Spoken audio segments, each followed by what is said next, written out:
Welcome to Animation Hustle, the place where we dive into the funny and untold stories behind your favorite animated movies and TV shows. And don't forget to subscribe and hit up the Discord because today we're going to be going over some of the best videos of the last couple months. The channel has grown so much over the last year. I can't thank everyone enough for watching my videos. There are so many great stories here. Let me know which ones are your favorite. Let's get into it. Have you noticed animators can't stop making things jiggle? It's crazy. They are obsessed with making body parts bounce. And low-key, it's super satisfying, but sometimes they take it way too far. You won't believe the crazy things they've added jiggle to. So let's go back. Animators have been adding jiggle to their characters for a long time. You can see it all the way back in Pinocchio and even some of their more recent pencil animation. It's such an important element to making a character feel alive that old school Disney animators actually made a rule that you kind of had to include it. It's something that's easy to do in 2D, however, when you try to do it in other animation styles, it can cause some problems. Over the years, so many different productions had to invent new technology to create jiggle effects in stop motion and even CGI, but it's getting even more ridiculous. Look, we all appreciate some cheeks bouncing. Muscles too, sure. But check this out, they add jiggle to things you wouldn't expect. Pixar had jiggly bones. As a starting point, you can see how stiff the ribcage looks. So we asked our friends in Global Tech, Don Schmidt and JD Northrup, to help us. They developed a system that could simulate loose bones reacting to the character's movement. And after running the sim, you get something that looked like this. And in order to tweak the movement, we had these post-simulation controls that acted as dials for different parts of the body. So if the simulation came back too loose, animators could easily dial down the overall movement or just bump it up. And here you can see the before and after side by side. The extra looseness of the ribcage and the spine really helped add some specificity to the skeleton's movements. That's not even the craziest jiggle I've seen. Adding bounce is so important. The animators spent months developing a way to add jiggle to robots.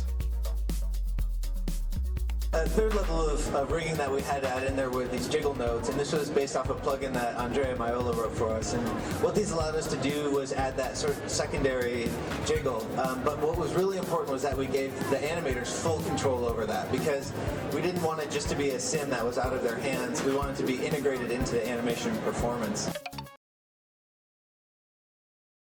Do you notice when animators do stuff like this?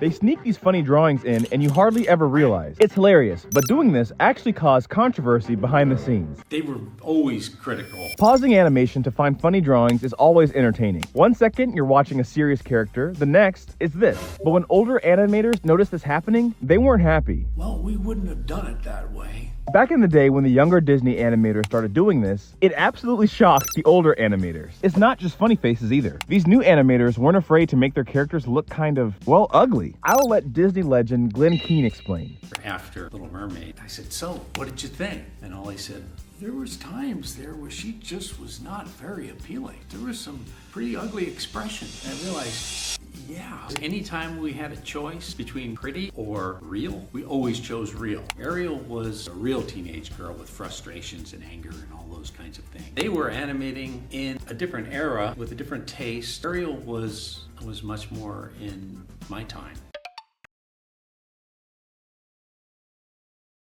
This lady has a legendary story. She single-handedly hand-drew every frame of animation for the first Cuphead game. That's 45,000 drawings. If you think that's crazy, wait till you hear the rest of her story. Cuphead is known for its rubber hose-style animation that mimics cartoons from the 1930s. To copy that style, the team made their animation like they made cartoons back in the day. I'm talking pencil and paper. After the animators drew their characters, they would hand their piles of drawings to this lady. This is Maya Ozenhauer. She was the inker on Cuphead. Just like in the past, she had to draw over every frame to finalize the outlines and get them ready for coloring. She couldn't use computers, so she had to draw every drawing from every animator. And the results are incredible. But wait, there's more. Her work is even more impressive when you learn that she didn't even go to school for animation. She was self-taught. But wait, there's even more. Because she inked all the drawings while also being one of the main producers on Cuphead. But wait, she did all of this while being pregnant. She might possibly be the most awesome person to work in animation. Fellow Cuphead animator said it best when she said, The inking was done by Maya Moldenhauer, who is one of our producers at Studio MDHR. She's absolutely superhuman, and so she single-handedly inked every single cell that was ever created for Cuphead, while telling us what to do and that we actually have deadlines, which we didn't have at the beginning. And she also gave birth to 2 children during the production of Cuphead. So the woman is magical. Hollywood executives tried to steal this guy's idea. This is the legendary story of how one tiny action saved an animator's career. So this guy is Brad Bird. He's the dude that directed this, and this, and this, and this, and this. Do you remember The Iron Giant? It was his first movie, and the story of how he got the gig is pretty crazy. Back in the day, Warner Brothers called him in to present his version of The Iron Giant, and Brad absolutely shocked all the executives. You see, The Iron Giant is based on a book, but Bird poured his soul into creating a new version of the characters and story. And when he revealed his idea, it was so different that everyone was stunned, but he continued his story anyway. Halfway through, Brad saw the assistants taking notes, and he knew he was slowly winning everyone over. Now, the entire room was excited, but this is where things get interesting. So the studio loved his idea and made a deal with him to make the movie. It wasn't until later that Bird discovered the studio had gone behind his back and paid 2 other writers to make scripts based on the notes the assistants took in the meeting. They even wanted to give one of those writers credit on the movie. It's crazy. If you look at the credits now, Brad's the only writer. So what happened? One of them almost got screen credit, but I was smart enough to write it down and register it with the Writers Guild before I gave the pitch. So apparently, animators can't stop drawing inappropriate things into kids' shows. That's right, watching cartoons is even more hilarious when you realize it's someone's job to draw stuff like this. But it gets even weirder. I found some crazy stuff and I had to share it. Because you won't believe the absolutely unhinged things animators get paid to draw. Okay, so a lot of people don't realize it, but in animation, everything you see on screen had to be planned and drawn. People, animals, buildings, cars, all that stuff has to be created and designed. And it's not easy. The artists who draw these things have probably spent years perfecting their craft and getting super good at it. So it gets really funny when you realize that after all that hard work, they finally get a job and are asked to draw the weirdest stuff. So like if you work on Rick and Morty, obviously you draw a lot of sci-fi stuff and aliens, but it also means you have to draw stuff like this, or whatever this is. Like, it's crazy, just think about it. Someone paid their rent by drawing Pickle Rick. I really wonder what goes through someone's head when drawing stuff like this. Now, I know what you're thinking, this is an adult show, so of course it's gonna be kind of weird, no big deal. And to that, I say, just wait, because I have more. Because believe it or not, hands down, the most disturbingly hilarious things an artist has been paid to draw actually comes from kids' shows. Now, a lot of shows that are made for kids have adult jokes snuck in there. You can find a bunch of those scenes here on YouTube, and there's always articles about them on various websites. Shows like SpongeBob and Animaniacs and other shows in the 90s had a lot of this stuff going on. So that's been a common thing for a very long time. But no one's really talking about how a lot of the drawings in these shows are just as wild as some of the jokes. So even at Disney Channel, you'd think a company like Disney would have more wholesome and family-friendly stuff. But out of context, some of the art animators make for their shows is pretty wild. Like, for example, just look at some of these Gravity Falls designs. Now tell me, if you hadn't seen the show and just saw these drawings, would you even realize it was a show that aired on the same channel as something like this? Kids networks always have the most out-of-pocket stuff. Even Cartoon Network does it too. Like, I have no idea what these gumball artists were thinking. The drawings can be terrifying and weird, but also straight up hilarious too. And as the show went on, things got weirder and weirder and weirder. But hold on, you have to see this, because none of the stuff from Disney or Cartoon Network compares to what Nickelodeon paid someone to draw. This is by far the weirdest thing. I think it's crazy that someone decided to become an artist and dedicated their life to getting better and better. They spent countless hours honing their skills. Maybe they went to art school. Maybe they took out some loans. Maybe their family wasn't supportive of them, so they had to fight through that adversity and stay dedicated to become a better artist. Then you finally get a job at one of the most famous studios in the world, like Nickelodeon. And on the first day of the job, you end up getting asked to draw Pregnant Cosmo from Fairly Odd Parents. I can't even imagine what the person who had to draw this thought when they first got the assignment to do it. It's hilarious to think about. Remember Madagascar? Well, I found the original character designs, and I can't tell if they're hilarious or cursed. I'm just glad they changed it. When you make an animated movie, it takes time to get the characters to look right. Shrek started like this, Stitch started like this, and Jasmine looked like this. As time goes on, the artist will often try to make the characters look like the actor who is voicing them. And normally it works, but for Madagascar, the results were interesting. So they decided on the character designs for Marty, Alex, and whatever the giraffe's name was, way before the actors were cast. But for Gloria the Hippo, they changed her depending on who was in talks to play her. And they had a bunch of different actresses in mind, like her or her. But when they added J-Lo's features, things got weird. And only the production designer, Kendall Cronkite, thought so. Originally, she was J-Lo, and her design, we had a huge butt on her. We did, but when she turned around, her tail was here, which means that half of her body was like a butt crack. It was unbelievable. So everybody else seemed to be fine, but I couldn't live with it. We had to change it. I can't believe it. This actor just roasted the entire modern animation industry. He threw some major shade at some of the new cartoons that we all love. But the worst part is, he kinda has a point. So real quick, this is Billy West, a legendary actor who voices some iconic characters. You're despicable! Bring me a sandwich from the dumpster. Will you shut up? He's been in the industry for decades and has seen some of the trends come and go. It's crazy. First, animators drew like this, then this, unfortunately. Fast forward, then CGI came, then whatever this was. Now everyone's animating panic attacks for some reason. As you can see, animation is constantly evolving. Some trends are good and some are bad, but the industry has slowly been changing, and maybe you haven't noticed, but this guy has. I'll let him explain. I come from the old school of Disney, Warner Brothers. Oh, yeah. They lived and died by how aesthetic and artistic those portrayals were. There's a trend in animation and characters. The more it looks like children's refrigerator art, the more popular it is. Do you remember that scene in Coraline when we meet her dad for the first time? Well, Hollywood executives hated it, and here's why. So let's go back. So take a look at when Coraline is talking to her dad. He's not really paying attention, so she grabs the door and does this. It's a quick little funny scene, but it caused a lot of problems behind the scenes. So Coraline was a hard movie to make. The director, Henry Selick, is a stop-motion animation legend. He wanted to do something completely different, and the studios did not like it. It was considered too scary for kids, not scary enough for older teens and adults. However, studios had real problems with moments like the door scene because they thought it was boring. Executives are scared. They say, make it go faster. Most animated films for kids are loud and frantic, but with Coraline, they chose to take time and let scenes breathe for a very important reason. But we have our slower moments. There's time for ideas to sink in. When Coraline is hanging on the door and the door is just going squeak, and it allows your brain to go, oh my God, that is what it's like to be a child. And if you don't allow there to be pace that's slower, you'll miss that entirely. It shows that it's not a formulaic film. Making Moana almost broke Disney. This movie was very much a struggle. There were so many failures behind the scenes that they almost ran out of time to make the movie.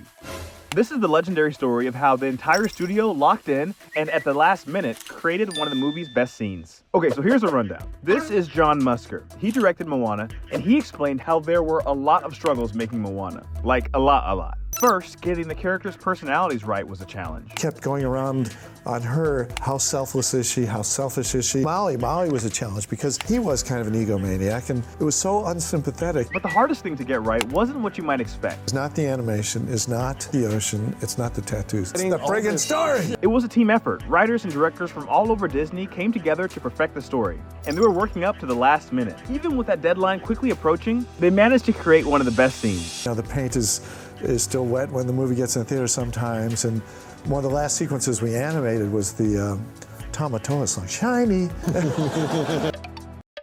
DreamWorks animators really struggled to make this beard. Stoic's beard is the most challenging beard we have ever done here at the studio. When you see how hilariously bad things could have turned out, you'll understand why getting this little detail right was so important. Alright, let's go back. So the How to Train Your Dragon movies are known for dragons, but can we take a second to appreciate the glorious, majestic, and luscious beards? They look great, but they cause a lot of problems. As we know, the best characters are always bald, and that's because in CGI, hair is the hardest thing to do. It's always funny to see how animators over the years have struggled with it. At Disney, at Pixar, everywhere. It's hard. So when they were making dragons, they knew it would be a huge challenge. One of the main characters' beard was especially challenging, but they had to figure it out. With Stoic, we wanted to make sure that he looked impressive. That beard is certainly part of giving him that authority. To pull it off, they developed a whole new technology called Smoosh, and one guy ended up programming it all. Sean Nolan was the one that did the rigging on the beard, and he worked for months on this. It's crazy how so much work goes into such tiny details, but they figured it out, and I'm glad they did, because Stoic without his beard would have looked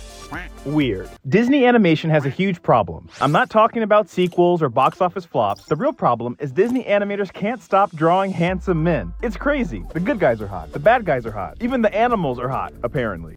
It turns out Disney animators have a secret method to making sure their leading men are as handsome as possible. Let me explain. So over the last century, Disney has perfected the formula for making animated fairy tales. You need music and magic, and most importantly, a good romance. So that's why they spend a lot of time making the men look good. And ladies and some dudes all over the world have noticed. So there are two ways they designed them. Sometimes an animator combines a bunch of handsome men together, like with Aladdin. Tom Cruise was a big influence on Aladdin. He has that little devilish grin, and also based him a little bit on Michael J. Fox character. Of course, he had to be the handsome, heroic character, so I based him a lot on myself. Other times they have a more collaborative approach. Back in the day, a bunch of women at Disney were called into a meeting to help decide what the new prince should look like.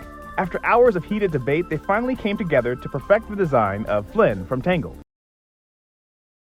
Believe it or not, it turns out Family Guy can be a really hard show to animate. This Disney animator had no idea how complicated drawing one simple scene would be. So I found this amazing behind-the-scenes story of how one guy single-handedly animated an entire dance in just a few weeks. So Family Guy's been on the air forever, and one of the things it's known for is its distinct animation style.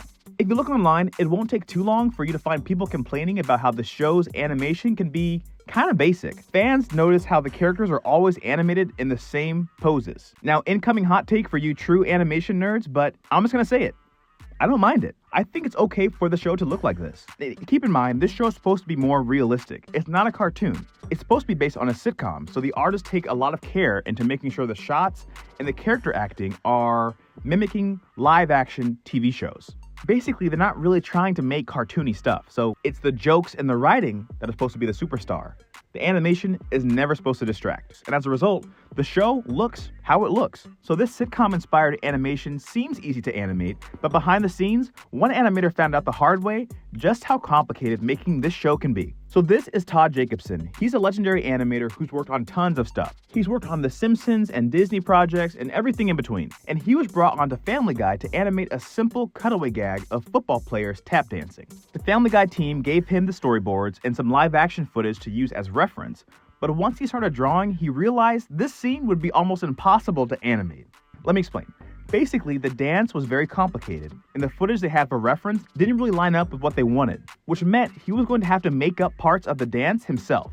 And as you might imagine, he is not a professional tap dancer. So with the deadline approaching, Jacobson had to think quick. He spent an entire day watching every tap dance video he could find and replaying the footage over and over and over and over again. And over the next 5 weeks, he made almost 600 drawings that looked like this, but when they were done, looked like this. At long last, his scene was finished and he turned it in just in time. But wait, there's more. So a month later, the show finally aired and he found out that after all that hard work, the scene he worked on was actually cut from the final episode. Tragic. And he was devastated. Just kidding. If you go to his website, he actually explains how he was still paid, so he's cool with it. Sometimes it happens. This Disney animator was overworked and really struggling. I'm working late every week. You're doing all this extra work. He was shocked when he discovered a new drawing technique that let him work faster, but also draw better. This mind-blowing technique was super simple, but it took his career to the next level. So real quick, this is Scott O'Brien. He's worked on tons of stuff, but had a major problem. After decades of working for some of the best animation studios, he realized he was drawing completely wrong. While storyboarding on a new show, his drawings took forever to make, yet they were still kind of dull. His coworkers who weren't classically trained animators had drawings that are super fun and expressive and made really quickly. That's when he realized they were drawing in a way he hadn't seen before. I'll let him explain. They were drawing in a way that, as an animator, there's no way I would ever have even thought of it, where they draw the eyes first and then the contour of the body around that. It really just changed everything. I was drawing them like this. I was drawing like an animator, doing structure. But when I started drawing the eyes first, it became personality based. Instantly changed my whole life, really.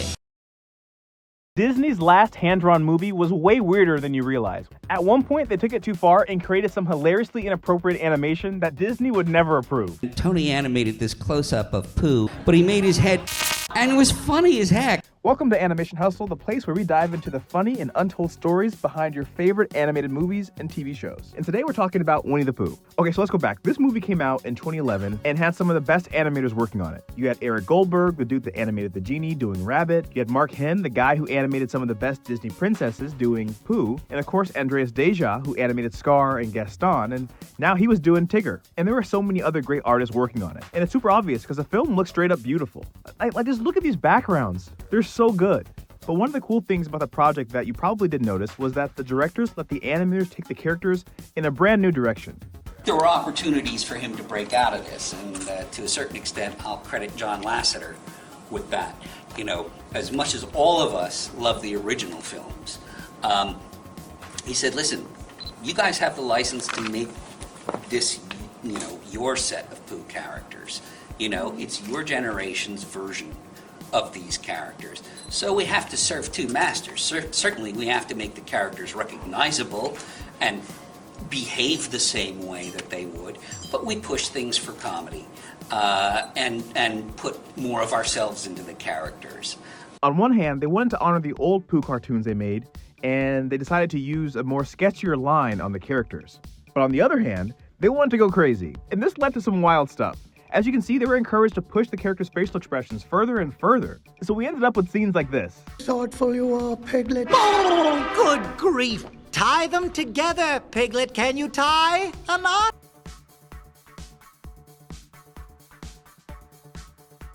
Now, none of this compares to the hilariously weird animation that got cut.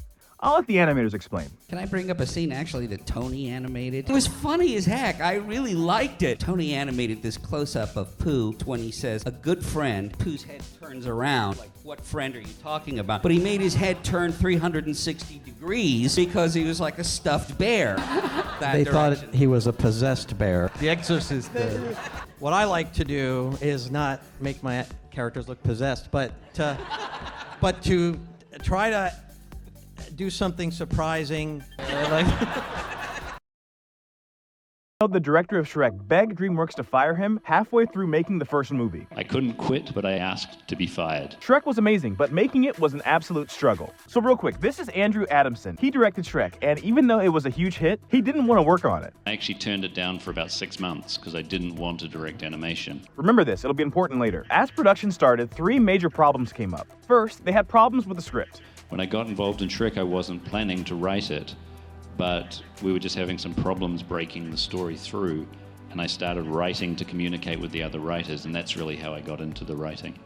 Second, the tragic death of their lead actor made things worse. One of the reasons it took so long is we'd actually been working on it for a long time and had animated about 20 minutes of the film with the actor Chris Farley, and he unfortunately passed away during production. And then we spent quite a long time before we found Mike Myers, which kind of changed the story when he came on board. But the third problem came from Adamson himself. I wanted to make an animated movie that felt like a live-action film, because really I wanted to make a live-action film. That was also one of the problems why it took so long, is there was kind of opposition to it because we were breaking a lot of the rules of animation. And what that meant is we used music differently. The humor was a little bit more edgy and broad. We used the camera differently, and all of those things were kind of new, so for a long time the studio didn't understand what we were doing. Halfway through Shrek, it was after Chris had died, before Mike had come on, we were having trouble figuring out what the story was. The studio didn't understand what we were doing, we were getting frustrated. I couldn't quit, but I said, could you please fire me? And they didn't. If you're in my generation, Shrek is an absolutely undisputed classic. It's such a good movie, we all grew up on it. But a lot of people don't know just how much of a struggle it was behind the scenes to make the movie. As you can see, there's tons of challenges when making the movie, and clearly the director went through it. In the comments below, let me know your favorite Shrek memory is, and if you're excited for Shrek 5. A massive earthquake hit Disney when they were making The Lion King, but you've never heard this crazy story. So a few months before The Lion King came out, everyone was in crunch mode. They were drawing non-stop on scenes, finalizing songs, and doing, this. But everything stopped when suddenly a huge earthquake hit Los Angeles, and it was bad. Tons of casualties and damages. There was no power or water all over the city. It was a complete state of emergency. Watching the movie today, you would have never expected that so much craziness was going on behind the scenes. This unexpected event created huge problems for the production. Freeways were destroyed, so obviously artists couldn't get to the studio, and the entire production was in jeopardy. The movie came out and it became iconic. So what happened? How'd they do it? The deadline wasn't changing and the pressure was on. So to finish the movie, the Disney artists did something unheard of at the time. But remember, there was no internet back then, so things were super complicated. They had to gather up all their drawings and equipment and mail them across LA. Animators actually finished the highest grossing animated movie of all time while working from home, just like in 2020. Disney hired fake animators just to trick us. It's crazy. They built an entire studio and filled it with people just to look busy. Real quick, let me explain. So back in the day, Disney really celebrated its animation legacy. This is when they were killing the game with animated hit after hit after hit. To give us fans an inside look into the process of making an animated movie, Disney decided to do something unusual, make an entire fake animation studio at Disney World. Basically, originally it was conceived as a stop in the tour of the animation attraction, and you would look through these windows and you would see animators working, and they were just going to be people, like, I think for the most part, pretending to do things. Things changed when the Disney executives realized the artists they hired to be pretend animators could actually animate, and that's when things got crazy. So Disney would give them small scenes on major movies to animate, and the artists got better and better, and eventually, Disney was so impressed that they let them make their own movies. This small, quote-unquote, pretend studio went on to make some Disney classics, like Mulan and even Lilo and Stitch.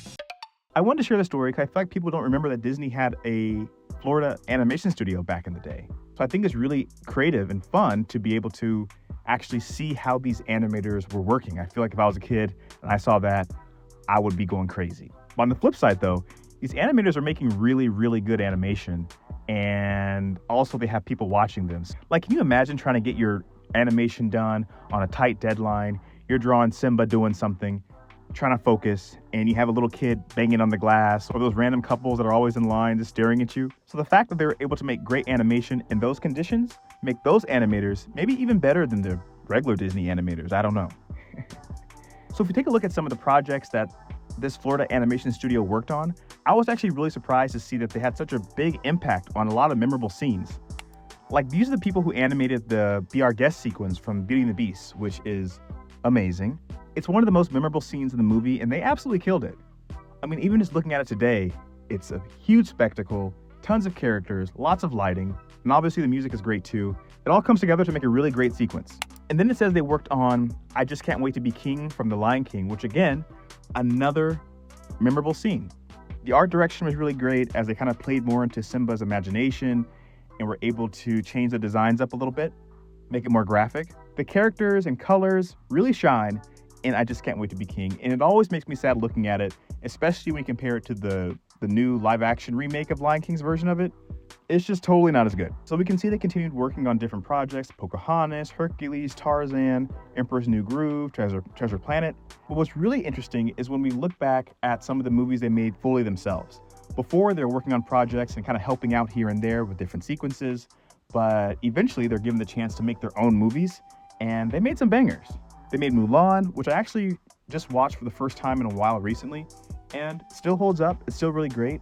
I was really shocked to see they didn't actually have that much music. For some reason, I remember all the songs. I thought it'd be a big musical movie, but it really isn't. And of course, Lilo and Stitch, one of my favorite movies. And then they rounded things out in November 2003 with the release of Brother Bear, which I personally feel like is super underrated. There's actually an animation moment in there that I love thinking about. There's a shot where, I can't think of the main character's name, is thinking. And you can see him thinking, and it's really amazing. Especially when you zoom out and realize that this is all just paper and pencil. So whoever animated that, props to you.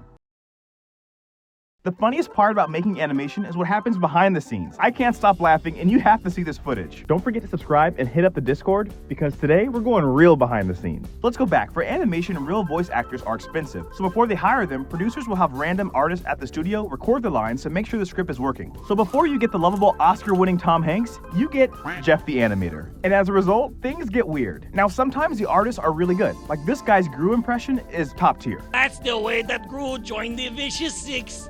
The Vicious Six. The Vicious Six. That's the way Gru became the newest member of the Vicious Six. Oh, hi, guys. But sometimes it gets hilariously bootleg, especially for iconic characters. Like this is Shrek. You're gonna love Far, Far Away. The place practically runs itself. And SpongeBob. Look, Gary, I think I'm flying. Jellyfish Fields, here I come. And even Sandy. Guys, it's me, Sandy Cheeks. This is what I look like up on the surface. But the funniest example is from Trolls. That movie has tons of music, so not only do the storyboard artists have to do the acting, but they also have to do the singing. They should totally release an entire movie like this, because as you can imagine, it's hilarious. and then she breathed it in. Don't stand there questioning if this is right or wrong. We need to use the trolls to help improve our songs.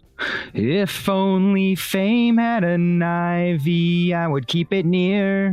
How can we take it further? I've got your answer here. So as you can see, making cartoons can get really funny behind the scenes. I just wanted to share this with you guys real quick because a lot of people don't realize that being an animator sometimes requires more than just drawing. And these people are really good at stepping up and bringing these characters to life during the middle of the process. The guy who I just showed doing the Gru impression is actually the same guy that eventually became the voice of the Sloth in Zootopia. He got that role by just being the temporary voice. Everyone liked it so much, they eventually just kept him in the movie. I'm also dropping a link to the storyboard artist for the Trolls movie. All of his work is really good, so you should definitely check that out too. This guy accidentally directed a $1 billion animated movie, but his first day on the job didn't go as expected. And they all laughed at me. This is a legendary story of how he learned an important behind-the-scenes secret about making animated movies. And it's heartbreaking at first, but that's just how it is. So this is Brad Abelson. He started animating on The Simpsons as a teenager, but that's not it. He created his own shows too. They were all comedies for adult audiences. So he was shocked when he was asked to be a director on The Minions. And I was like me? It was his first movie, so at the beginning, it was a huge problem. I remember my first day on The Minions, was so excited. Then was like, all right, well, here we go. We're making Minions 2. Like, where's the script? And they all laughed at me. He quickly learned that making a movie was way different from the shows that he worked on, for one simple reason. In primetime TV, we have a really brilliant script, and you stick to that script. In features, there's barely a script. It's kind of on you and the other storyboard artist and the director to kind of like try stuff. Apparently, this Disney animator upset his director by doing something unheard of, making a cartoon that was too cartoony. This animator's sassy response to a director's note was hilarious and low-key legendary. So let's go back. Old school Disney animators were the best of the best. Walt was like Nick Fury and assembled a team of rockstar animators. If you saw these dudes, you knew they were about to drop a banger. From Snow White to Pinocchio, Cinderella, and Jungle Book, these animators are a big part of why classic Disney movies are so good. So this guy is Ward Kimball. He was kind of the funny character specialist and was super creative. He was known for having tons of new crazy ideas, but one time he went too far. Do you remember this song from the Three Caballeros? So Kimball wanted to spice up the animation by having the characters break the laws of reality. They disappeared, teleported across screen, you know, cartoon stuff. But the director didn't like it. He wanted the scene changed because it wasn't logical. Ward's response was great. The director saw the pencil test as, you can't do that, you have to make sense. And I said, look, who cares? That gives it its flavor, its craziness. The cartooniness added to the fun of the scene, so they kept it in and the song became iconic. But the story gets even crazier from there. Years later, Chris Sanders, the director of Lilo & Stitch, said that specific scene is what inspired him to want to be an animator. Watching The Wonderful World of Disney, I'm pretty sure, and they showed the Three Caballeros. There was one sequence from that movie, and that was the sequence, the moment that I really decided I want to try to do this. And that's a little bit that Ward Kimball did. And it's the song, the Three Caballeros song. And it was it was so fun. It was just, and it took advantage of animation, like all the strengths of animation, things come and go, and it's quick and it's ingenious, and I was absolutely thrilled. I still remember how I felt when that finished. My heart was beating fast. Crazy. That's just one cool story to remind you to not be afraid to stand up for yourself and your artistic vision. Some people would have just accepted the director's note, but Ward Kimball believed in what he was doing. If he hadn't have boldly defended his work, we wouldn't have had his iconic scene, but maybe also wouldn't have had classic movies like Lilo & Stitch, How to Train Your Dragons, and The Croods. That's all the time I have for today. In the comments below, let me know what animation inspired you to want to be an animator, or become a fan of the medium in general. Do you remember when Cartoon Network animators completely broke the Olympics? When this small team was hired to make Olympic-themed cartoons, no one expected the insanity that was to follow. The Paris Olympics are here, so let me know who you're rooting for. Between all the drama and competition, it's easy to forget the animators who took over the Rio Olympics in 2016. So this is Berto Studios, a small Brazilian studio who spent a year designing the Olympic mascots. But when Cartoon Network wanted them to make an entire series with the characters, it created a huge problem. On their site, they break down all the struggles of making this show. Turns out there was tons of rules. Each episode had to showcase the mascot, Rio's culture, and every single Olympic sport. The artists had to painstakingly recreate real locations and real equipment in animated form. I'm talking uniforms, rackets, paddles. When their hard work was finally shown to the world, something crazy happened. Everybody loved it. The characters were so popular that the merchandising revenue increased 3 times compared to the Olympics before. But that's not it. The show was even the #1 most watched Cartoon Network show in 2016, beating out Adventure Time. Welcome to Animation Hustle, your daily dose of animation inspiration. Let's take a look at some of my favorite cool, funny, and inspirational behind-the-scenes animation stories. Let's get into it. You've seen Tangled, right? So someone pointed this out, and I can't see this scene the same way. This tiny moment is honestly mind-blowing. So Tangled is good. As the first Disney CGI princess movie, the animators really struggled. And we would have scene after scene where things were just going terribly, terribly wrong. But they pulled it off. There are so many scenes with great animation, humor, and music, but the best moment in the entire movie, besides this one, is right here. Let me break it down real quick. So Rapunzel is an innocent character. That leads to big problems because Mother Gothel is always scheming. She uses the power of Rapunzel's hair to stay young. Remember that because it'll be important later. So early in the movie, Rapunzel doesn't know she's a bad guy. So after Mother Gothel sings a song about how Rapunzel should trust her, we get this interaction. I love you very much, dear. I love you more. I love you most. It's crazy! The animators gave away her evil intentions at the beginning of the movie, and we never noticed it. Look closely. And when Mother Gothel says, I love you most, she's looking at the hair, not her daughter. She even kisses it, not Rapunzel. Do you remember when Johnny Depp almost voiced an iconic Disney prince? I found the rare animation test Disney created using his voice, and it's really cool. So real quick, we all know creating a memorable animated character is hard. Sometimes even professionals mess it up. But Disney animators do a lot of behind-the-scenes animation tests that show how their characters change over time. Sometimes the character design changes, as you can see in this Genie animation test. And sometimes a character's whole personality is changed. There's no justice. And sometimes the actor changes too. These dudes are legendary Disney directors who made these classics. And these guys take casting really seriously. So much of your work is done when you cast a good actor. Certainly we cast every voice pretty carefully. When it came time to cast this character for Princess and the Frog, they really wanted Johnny Depp. Things obviously didn't work out, but we can see this quick animation test they made using Johnny's voice. Now, do you think he should have gotten the part? Here's how he sounds in the movie. This remarkable gentleman has just read my palm. Here he is with Johnny Depp's voice. I never take advantage of a woman. I give women pleasure.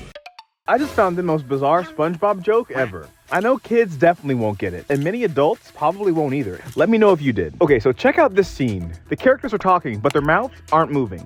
Yeah, well, that's not you, it's me, see? Believe it or not, this isn't an animation error. Let me explain. So SpongeBob is a show for all ages. They have jokes for everybody. There's silly stuff like this for the kids, and then they have stuff for adults. But this new joke is so random, I don't know who it's for. So SpongeBob is a super cartoony show. A lot of the visuals and humor are inspired by the old school cartoons that many kids today haven't really seen. These old cartoons were made very differently than modern cartoons, which caused a lot of problems.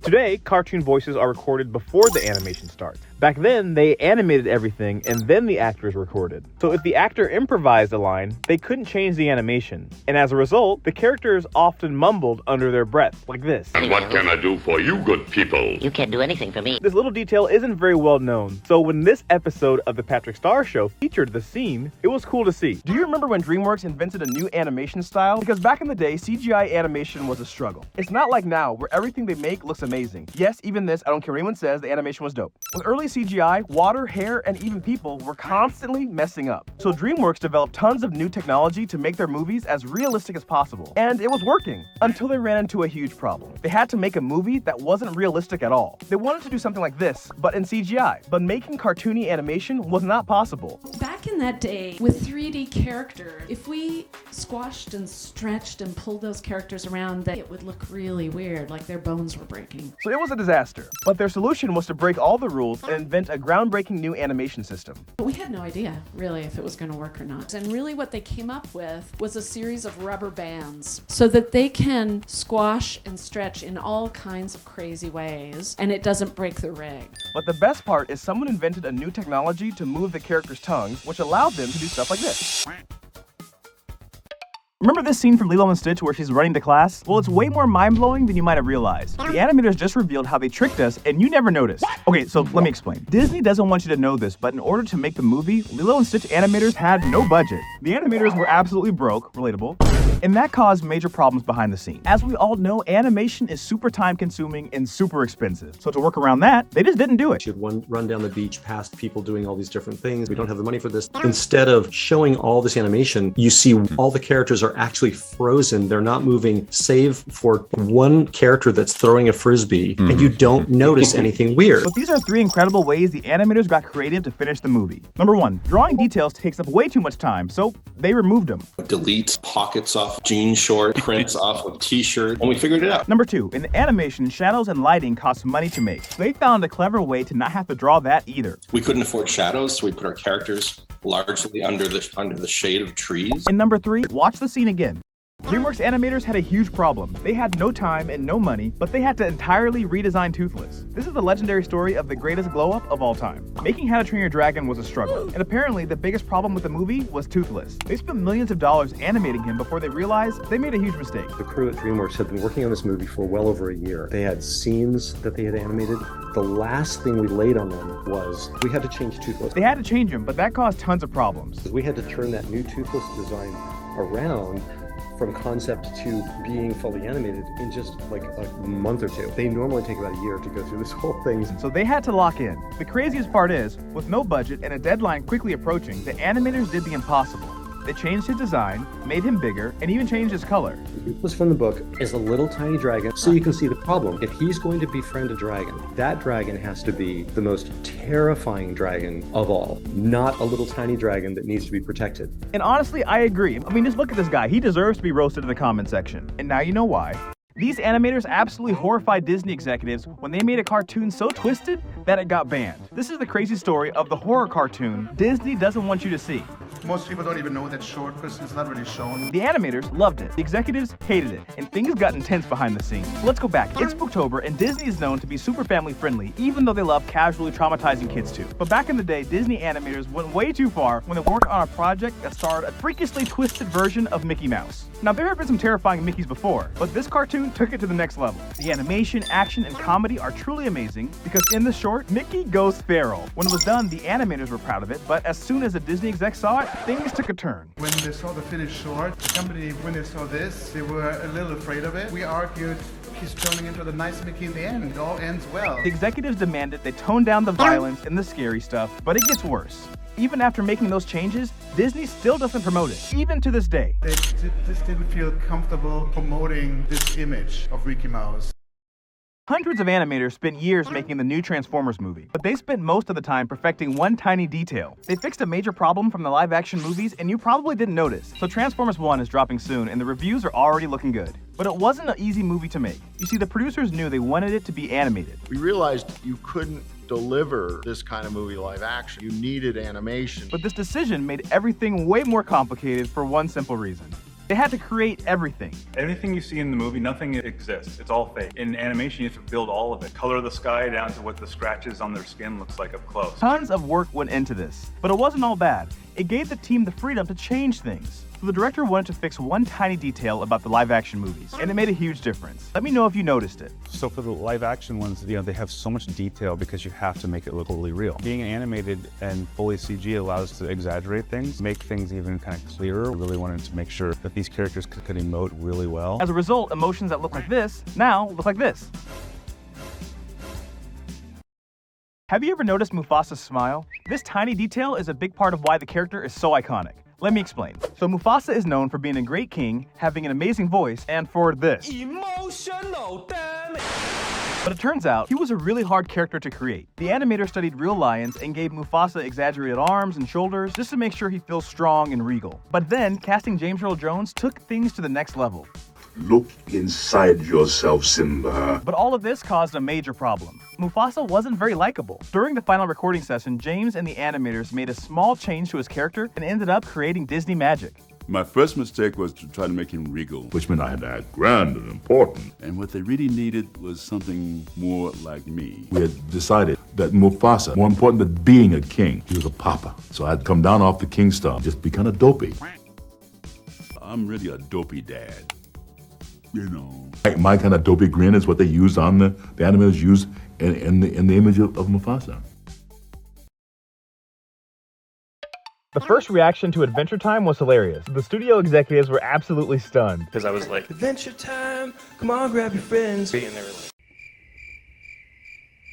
This guy had no idea what he was doing. I was just lucky. I'd never pitched before to a studio. But here's the incredible story of how he tricked himself into making a hit animated show. So this is Penn Ward. At the time, he was a cartoonist looking for work. He wanted to create shows but had a huge problem. He never wants to work on what he should be working on, even when it's his own show. I'll work on other drawing projects. When I'm supposed to be drawing for Adventure Time, I'll make comic books. Basically, he's the king of procrastination. And the only way to get something done is to have a deadline. In order to come up with the idea for Adventure Time, he cranked up the pressure and did something crazy. Luckily, it worked out. He kind of did things backwards. I can only work under pressure. I had to come up with an idea. I was scheduling pitches without an idea, and then I would try to that was my deadline, to come up with something and then pitch it at the deadline. When the deadline happens, I'll just crank all night. Let me know if you also need a deadline to get things done. Remember the time an ex-Pixar employee went rogue and posted the studio's secrets? It was crazy. It went super viral and changed how everyone saw Pixar movies. Pixar is an elite studio. Their movies are so good, usually, because they all have one thing in common. And no, it's not thick moms. It's really good stories. At Pixar, they spend years writing and rewriting their stories over and over and over again. So story is the most important thing. And at Pixar, they even have a saying, story is king. So the internet exploded when a Pixar employee left the studio and dropped this. It's a list of the rules Pixar uses to make their stories. It was juicy, and of course, it went viral. But there was a huge problem. All the rules like this and this and this were really cool, but turns out it was fake. Kelsey Mann, the dude who directed Inside Out 2, had to show the real way Pixar makes movies. In an old interview, he basically says the rules the artist published were just things that she believed and aren't used by Pixar as a whole, because there are no rules that determine how Pixar movies are made. All their movies have different processes. So let me know in the comments, did you see that list and was it helpful for you? This guy makes incredible animation on his Nintendo DS. It's a lot of work, but the final results will blow your mind. So this guy is Wayne Unton. He's been working as an animator at Disney since 2005. You probably recognize some of the scenes he animated. He was the guy who was in charge of animating Elsa in Frozen 2. While he uses the most advanced technology to bring characters to life at work, at home, it's a totally different story. He uses a bunch of different techniques to make cool animation. He does cool stuff like this and this, but his animation on his DS is awesome. I feel like we all tried animating on a DS, but this guy takes it to the next level. He uses his game system to make animation on the go, but it's crazy what he can do. He first draws the rough sketches, and then he goes back and animates the drawings frame by frame. And of course, the internet has gone crazy for his stuff. I don't know about you, but basically all of my DS animation look like this. But his stuff looks like this, and this, and this. This storyboard from the Super Mario movie is awesome and you gotta check it out. So when the Mario movie came out last year, it took the internet by storm. There was tons of videos, tons of memes, but somehow I missed this post. So this is Guy Borelli, a director and storyboard artist who worked on the Mario movie at Illumination. He's worked on a bunch of cool projects, like Kung Fu Panda, Madagascar, The Grinch. His coolest project yet was definitely the Mario movie. He's posted a bunch of his work from the Mario movie, but this storyboard right here is super awesome. As you can see, it's a super dynamic sequence that has tons of action, crazy camera work, and is also really fun. Most of the time, storyboards are done in either Photoshop or Toon Boom, but for this sequence, he actually made it in Blender. Blender is a free, open-source 3D software that lets you model, rig, and animate in full 3D. To make this sequence, Guy modeled everything himself. Even though it was his first time using Blender, his modeling work was so good, they used his Blender models for the final set. I know it looks awesome, but it definitely wasn't easy. In one of the comments on the post, he explained that first he modeled the set, and then kept switching back and forth, adjusting the camera and layout of the rough storyboards. Then, once the directors added their notes, he spent a couple weeks refining the drawings and cleaning everything up. As you can see from his caption, it was a lot of work, but also really fun. In the comments, he did say he was going to do a full tutorial to show us how he did it. This was posted back in December, and he still hasn't posted the tutorial, so give him a follow on Instagram and maybe he'll go more in depth and show us how he did it. This guy solved a major problem that's destroying the animation industry, but no one listened. Do you think his idea can help fix animation? This dude is Bill Kopp. If you don't know his name, you probably know some of his work. He's worked on everything from Amphibia to Danny Phantom to Looney Tunes, Tom and Jerry, The Simpsons even. He's been in the industry for years and has seen how things have changed. Right now, there are tons of layoffs, shows getting canceled, because basically cartoons are too expensive. It's bad. But Kopp thinks studios should think outside the box and try new things. He developed this new way of making cartoons. As you can see, other animators like his idea. After learning a bunch of animation tools to make his own independent series, Kopp can basically make his cartoons faster and cheaper than anything a studio would do. Basically, he thinks the animation industry needs to embrace more independent methods of production. He says, if I hired another couple of layout guys and storyboard artists, we could pay these guys top dollar, and we can finish 16 cartoons in less than half of what it would cost to make one episode of primetime TV. You remember the ending from Monsters, Inc., right? Of course you do. It's iconic. But the scene is actually way more unusual than you realize. So let's go back. At the end of Monsters, Inc., Sully and Mike rebuild Boo's door. Sully enters the room, and while we get to see the excitement on his face, we don't actually get to see Boo. It's a perfect ending, but test audiences really hated it.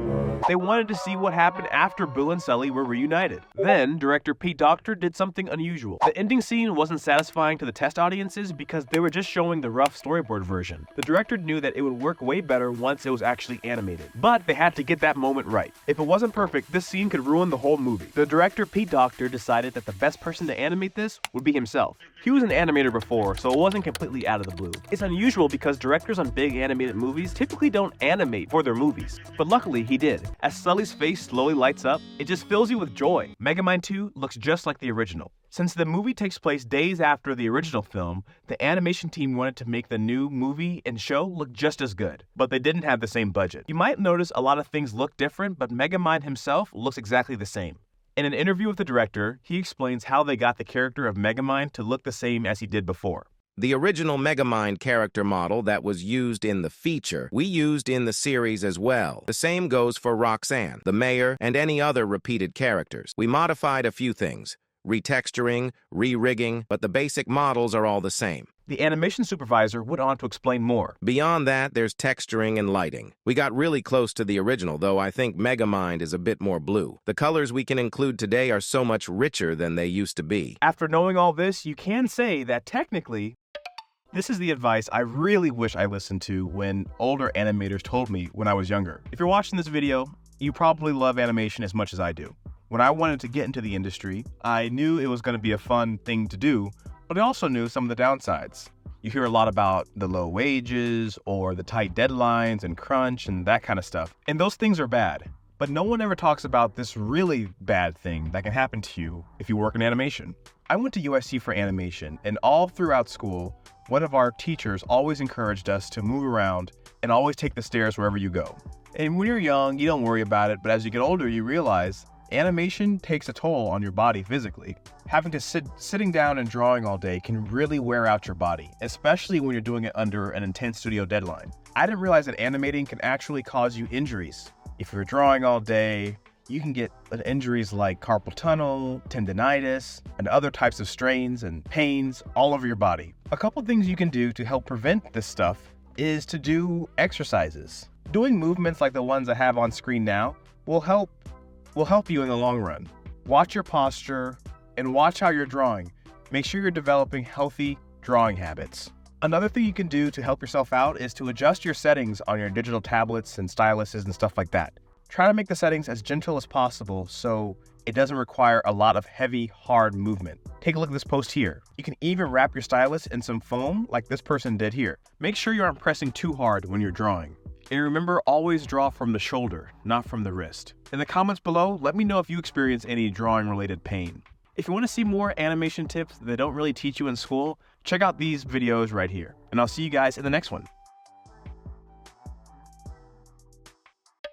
Is Mickey Mouse better in 2D or 3D? The animators didn't have to go this hard for a random Wii game. An insane amount of work went into turning Mickey Mouse into a 3D animated character. These are the animation tests from the game Epic Mickey. It came out in 2010, but guys, the animation is still fire. Mickey Mouse is a challenging character to animate in 3D because we all are so aware of how he moves in 2D.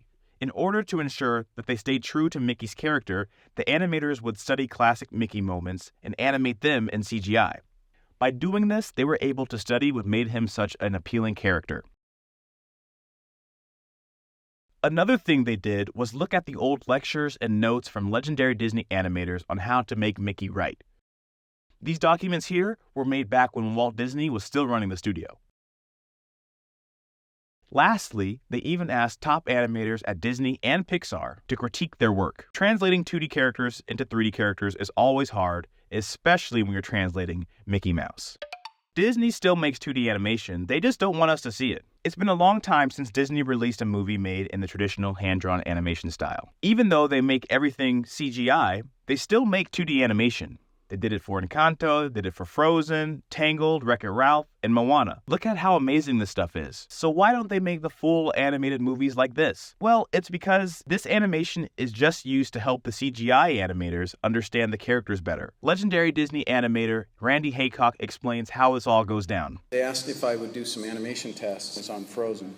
They had cast a voice for Anna, and they wanted to do a test with her to kind of explore her acting and her personality. When I did that first test, I started getting emails from the CG animators about how much they were inspired by that piece of animation. Now they were excited to work on the movie, and that made me feel really good. For me, that was kind of the big reward in the initial stages of this experiment that Disney's done, having 2D animators work on behind the scenes on these CG films. Have you ever noticed that cartoon character designs change over time? If you go back to the first season of your favorite show, you'll probably notice the characters look a little bit different. SpongeBob, The Simpsons, Gumball, all look different now than they did when they started. But why does that happen? Let's find out. In a blog post from 2007, the creator of Chowder explains, "As happens with all shows, the characters really come into their own over time. You learn a lot about who they are from a full season of writing, as well as dealing with the animation footage that comes back from the overseas studio. Plus, just drawing the character hundreds of times over causes you naturally learn the economies, the proportions, and the necessities of the design." He redrew the Chowder model sheet like 3 times before he really got it right. Here's the first version, and the second version, and the third version. And he did that with the other characters as well. The animators on The Simpsons in Korea also told a similar story about why those characters have changed. This is the first season's model, a little different. They draw the same character over and over again during some years. The lines get simpler, each character. So Bart changed over the years. Yeah. As you can see, cartoon character designs can be a work in progress, which makes me wonder, which cartoon had the best glow-up? So Band Geeks is one of the most iconic SpongeBob episodes that almost didn't happen. Let me explain. So here are 3 quick behind-the-scenes stories of making the awesome episode. Okay, so turns out the iconic Sweet Victory song at the end was basically chosen randomly. The episode was storyboarded by Carl Greenblatt, the guy who eventually went on to create Chowder and Harvey Beaks, and Aaron Springer, who was a legendary animator who's worked on a ton of awesome shows. The story outline for the episode said they had to draw a big musical number at the end. However, no music was selected, but the artist felt like it'd be easier to storyboard the sequence if they had a song to work from. So they decided to dive into Nickelodeon's massive royalty-free music catalog. They scrolled through, going through hundreds of different versions of marching band songs, trying to find the perfect one, but nothing was really sticking out. Luckily, they eventually stumbled on Sweet Victory. It was this 80s style song that was the exact opposite of what they were looking for, but it was awesome and it was perfect. So they storyboarded to that song, and the rest is history. Speaking of music, during the production, they recorded a song that was so bad, they had to throw it out. So you remember that scene in Band Geeks where the marching band is playing while coming down the street? They're supposed to be playing terribly. The music department took that terribly note to the next level and ended up going too far. So instead of hiring musicians, they got these 2 random employees who worked at the loading dock of a music store, gave them these random instruments, and decided to have them play. The results, of course, as you can imagine, were terrible. They had no rhyme, no rhythm, no tune, nothing. And when you put it all together, it was an assault on your ears. Perfect, right? Well, not quite. When Steven Hillenburg reviewed the music, he thought it was bad, but too bad. They ended up cutting the song and replacing it with a song that was performed by actual professional musicians made to sound bad, but in a good way, if that makes sense. So going back to the beginning, the episode was almost going to be very, very different. The initial idea for the show was to do a rival storyline. They tried to give SpongeBob a rival, but as it developed, they realized it really wasn't working. Instead of throwing it out, though, they got the idea to give Squidward a rival, and everything clicked. the iconic episode was born. That's a quick look about how Band Geeks was made. 20 years later, the episode is still being loved by fans, so it's become so popular they do sing-alongs at Comic-Cons and even play it at the Super Bowl. Breadwinners might be one of Nickelodeon's more controversial shows. When it first came out, people weren't really feeling it, and on first glance, I can kind of see why. It's loud, it's frantic, and there's a whole lot of butt stuff. The fans weren't digging it, and they got a lot of hate online. But we're in the animation industry, so we all know that any show getting made is a miracle and should be celebrated. I decided to take a look behind the scenes of Breadwinners, and I found some really cool and unique production processes they used on the show that are almost low-key genius. If anything, it's super creative. It turns out the entire show was built around music. It's kind of complicated, so I'm going to let the series creator explain the process. We treat the entire episode as if it's one long song. So we know it's a script-driven show, so the scripts are written, the dialogue is recorded with the actors, and we take that audio and we bring it into Pro Tools. Pro Tools is a musical program with bars and beats and a click track. So we pretty much take all the audio, all the dialogue, and we cut it up and we set it to a beat, and we put sound effects and temp music. So everything is locked to this grid, we call it. Once the sound was locked, the storyboard artist would use that soundtrack to flesh out their boards, and then it would get animated and done. You're probably thinking, okay, what's the point of all this? Well, apparently, as a result, the show had a very unique feel, and people would actually react while watching it. And it also creates this hypnotic kind of metronomic vibe. So you feel like you're listening to a song and you're always doing this. When it was in development, we were picking it up. Everybody was doing this when they were watching the show. And it was like, what is that head nodding thing? I don't really know any other shows that have a production process like this. There are definitely some creative production processes, like, for example, this isn't even remotely the same, but on the Batman animated series, I know it was a big deal that they used black paper instead of white paper for their animation backgrounds, which helped contribute to that show's darker, more noir type vibe, which was cool. Another thing I know is that for the show Jellystone, the Yogi Bear reboot, something really cool was that they recorded the audio for the storyboard pitches, so the animatics actually had a laugh track in there. This thing's broken. No, you gotta do it like a food coma. So it's kind of cool to actually have that recorded and even have the in-room laughter as the laugh track for the episode. But that was only for the animatic. This is the kind of creative thinking I wish was celebrated more in the animation community. Sure, the show might not be for you, but I think it has a lot of merit in the creativity behind it. So what do you guys think? Does this creative process redeem the final result? Was it all necessary, or was it a waste of time? Let me know in the comments what you think. So I hate to break it to you, but if you're in animation school or art school, you just might be wasting your time. Here's how to make the most of your time in school. So animation school is pretty expensive. It's not just the tuition, it's the food, the housing, the art supplies. These software licenses ain't cheap. Unfortunately, I've noticed that a lot of students reach senior year and feel a bit lost and frustrated when they don't have the portfolio that's good enough to get them a job in the industry. And of course, the industry is getting way more competitive now, so it's going to be harder than ever to get that first job. One way to avoid this is to be aggressive and make the most of every single homework assignment. Pixar director Brad Bird said it best when he said you have to be an active participant in your education. So I would say be active, be aggressive, go get this information for yourself. If you don't get it from your instructors, get it anyway. Art school is expensive, so be sure you get your money's worth. Twist every assignment to make it into something that can fit into your portfolio. To do this, study the prompt the teacher gives you and try to figure out what the lesson is you're supposed to learn. Then, within those constraints, make the assignment fit what you need for your portfolio. Basically, what I'm trying to say is make every single assignment a potential portfolio piece. This is going to look different depending on what you want to get into, whether you want to be a storyboard artist, character designer, background designer. Trying to find ways to make each assignment fit that portfolio. So for example, if the assignment is to, draw architecture around LA. Draw the architecture for sure, but also you can draw different props and doors and details that would be really great for a visual development portfolio. Or let's say they want you to go to the park and draw people. Take some of your favorite designs and turn those into turnarounds, which can be really great for a character design portfolio. Creating Pokemon in stop motion is way harder than it looks. Here's how the animators behind Pokemon Concierge brought the Pokemon world to life in a brand new way. When it comes to Pokemon media, there's tons of different kinds. Got 2D, 3D, video games, cards, but for the first time ever, animators had to bring the Pokemon world into stop motion. One of the main problems they had was that in 3D space, a lot of the cartoon designs couldn't be cheated. One thing the animators wanted to do was make sure the Pokemon feel like like real animals, which was kind of hard because their character designs are so exaggerated. As you see with Psyduck, his body is so round and his arms and legs are so small, it makes it really hard to get him to move around convincingly. The animators use his physical limitations to enhance his character. They made him super wobbly, awkward, and funny. Another thing they had to think about was the scale. The material they used on the fur of the small Pokemon had to be really considered. The wrong fabric would make the Pokemon's fur look matted, ugly, and not well groomed. The new characters were also a different kind of challenge to create. The process for making them was a little bit different.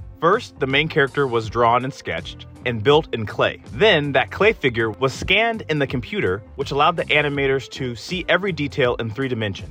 From there, they were able to sculpt the mouth shapes in the computer and 3D print them to make them perfect. They 3D printed the entire puppet and did all the mouth shapes individually. This allowed for more subtle and expressive character animation.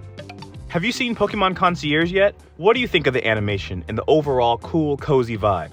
No one told me this important fact about the animation industry, and that is that character designs are the hardest jobs to get. I didn't know this until recently, but it makes a lot of sense when you actually take a look at the data. So here's a chart that gives a general view of how many jobs there are on a standard animated show production. While there are usually tons of storyboard artists, a lot of shows only need a few character designers to get the job done. So as a result, becoming a character designer is a lot more competitive simply because there are generally less job opportunities available. Now, I'm not saying this to discourage you. I just want you to know what you're getting yourself into. The rejections you get might not be based on your skill, and it could just be, the odds. So don't get down on yourself. Just keep practicing, keep submitting your portfolio, and eventually you're gonna land something. Okay, let's get into the tips. I talked to a legendary TV character designer. He's worked in the industry for like 30 years. I'll let him introduce himself. I'm sure you know his work. Some of his tips may be a little bit different than what you might hear online. So pay attention. I'm Chris Battle, and I'm a character designer, mainly in television animation. Most of you have probably seen my work in a lot of classic Cartoon Network shows like Dexter's Laboratory, Powerpuff Girls, and Samurai Jack, and even newer shows like Teen Titans Go. If you're a beginning designer, yeah, turnarounds are a big deal because a lot of times, the head artist will be designing the character. You'll just be doing turnarounds maybe and special poses. But yeah, turnarounds is a good thing. But I mean, posed out characters is cool because then that shows how to put a lot of personality and how to maybe do action poses and things like that. Sometimes it's a good thing to have a bunch of different designs for a similar character, kind of not unlike development. If you're just showing, oh, this is a little girl character and she's very adventurous or something, maybe just like, okay, you got to draw different kinds of little girls with different kind of hair, different clothes. Are they tall? Are they short? All these little things, different shapes, stuff like that. Because a lot of times, you have to do several different passes on a character. You just want to show that you're not locked into one style. Something like you don't need to have like the zoo sketches or things like that. And most places won't need that. I mean, if you have a page of really interesting animals done maybe stylistically. If you have, or here's my very, Warner Brothers style ones, and this is my Disney feature one. This is my anime action show elephants, or here's like a cartoony Samurai Jack kind of style or something, depending on what you're looking for. But if you can just show some basic stylized animals or something, that's good. But the zoo sketches, I don't think most people use those. So you can have black and white stuff, color stuff, try to just make the pages look interesting, I guess, for sure. And don't just have, here's just a flat drawing just sitting there. It's like, try to play with the layout so it looks maybe like a really good page out of an art of book. Little expressions is a good thing too. If you have a page of just heads of the character showing expressions, that's a good thing too. And it should be all, just to be clear, all character designs. Don't include any like storyboards in your portfolio. Oh no, I mean, well, here's the thing. I mean, it all matters how good you are at all those things. Because if you're really good at character design, but you're not very good at portfolio, you might be weakening your own chances because they're like confused by what you're looking at. Or maybe you only get a post 5 pages to a website. Well, you're really limiting your chances if you're not showing all of your really awesome character design by like putting 2 pages of like storyboard stuff. So there you have it.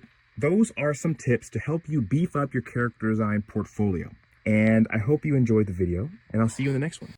So one time, Miyazaki absolutely roasted this kid's art, but in the process taught him a very valuable animation lesson. Back in the day, while working on one of their films, all of the new artists at Studio Ghibli were asked to create drawings based on the theme of eating. All of the artists do their thing and eventually pin their work up for Miyazaki to look at. It's his response to one particular artist I think is interesting. First, he looked at the art and then immediately noticed something. Instead of saying what it was, he had the artist sit down in a chair and act like he was eating. And Miyazaki encouraged him to make an observation. Unlike in his drawing, there was a lot of space between him and the table. This is what Miyazaki is best at. He's really good at observing real life and putting it into his art. He thinks all animators need to be good at one thing, which is making observations. Another time he encouraged observation was years later while working on his first CGI film. In a similar situation as before, the artist was tasked with showing him some of their work. The scene was of a little creature coming to life for the first time and looking around. While the first take might look fine to us, Miyazaki saw something that he wanted to change.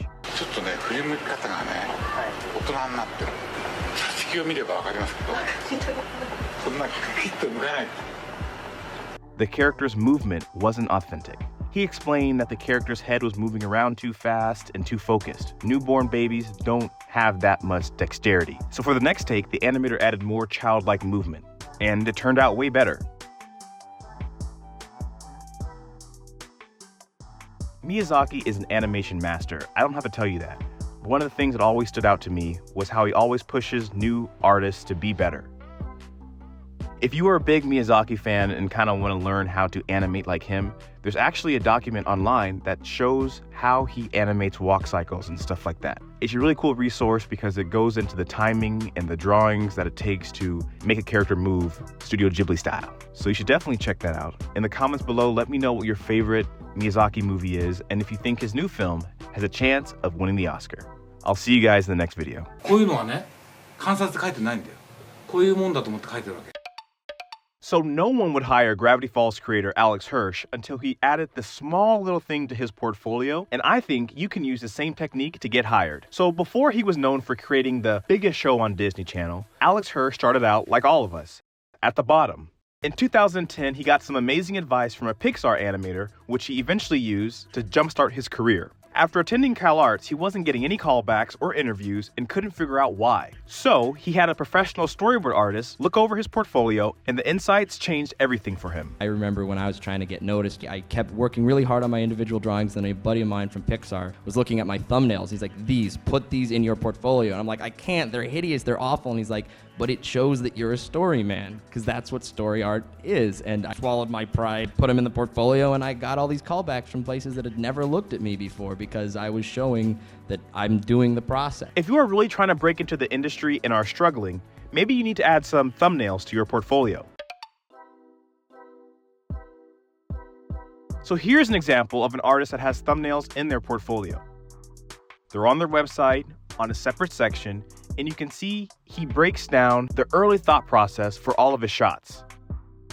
Now, these thumbnails aren't the cleanest drawings, not the prettiest drawings, but just like Alex said, these drawings really help give a sense for this artist's thought process. Making an animated show is such a collaborative process that it's really good to have these so people can see that you're open to ideas and changing them. You aren't just putting down the first thing you have. That is just a quick example of some thumbnails. Add those to your portfolio. In the comments below, let me know what you're struggling with most when it comes to trying to break into the animation industry. I'll see you guys in the next video.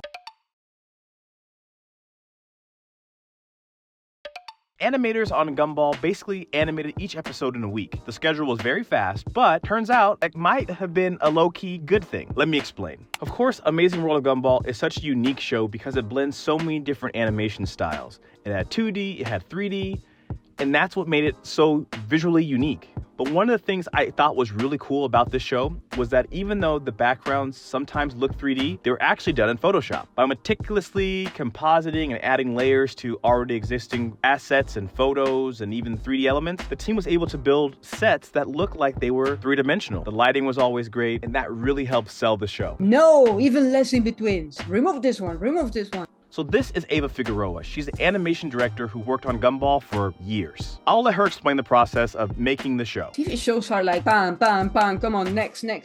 So we didn't have a lot of time to shoot any references. Instead, I will maybe look at videos in the internet and then, do what I can to learn to okay, I have 3 hours to do this scene. I have 5 more to do in the day. Like she said, there wasn't a lot of time when it came to making these episodes. But it was interesting that she mentioned that this tight deadlines helped her become a better artist. Check it out. It was very stressful, but also very liberating. You don't get pressures. It's not about making the prettiest thing. It's about making something that works in the time. I allowed for me to try many different things. Now it's a somersault. Now it's 2 characters hugging. Now it's a character singing. I think it allowed for me to improve very fast, actually, in many things. So I should clarify. Later in my conversation with her, she explained that the lead animators, the key animators, were the ones who were doing the main poses. They were the ones who were animating in a week. The animators who were below them, who spent more time fleshing out the actual movements of the characters, they had a lot more time. So I love The Amazing World of Gumball. What is your favorite episode if you're a big fan? Let me know in the comments, and I'll see you guys in the next video.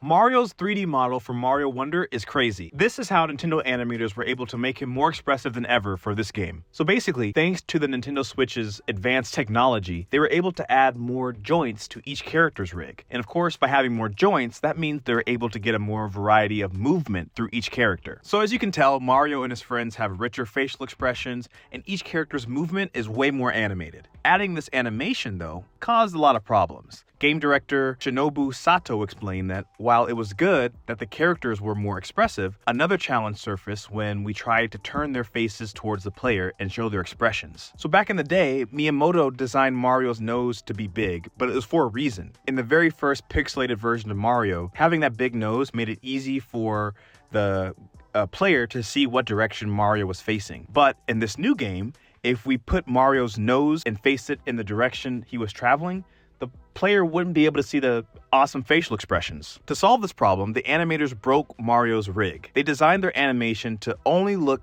good from the angle it was seen by the player. So while we see this beautiful run animation in the game, in the animation software, from a different angle, Mario looks like this, which is hilarious. Animators were also tasked with making the enemies more expressive as well. Once again, the producer explains that even before the development of Mario Wonder was confirmed, they knew they wanted to broaden the range of the expressions that the enemies had. Now, in the game, if you look closely, you can see that Goombas have fed-up expressions when they get stuck in holes and stuff like that.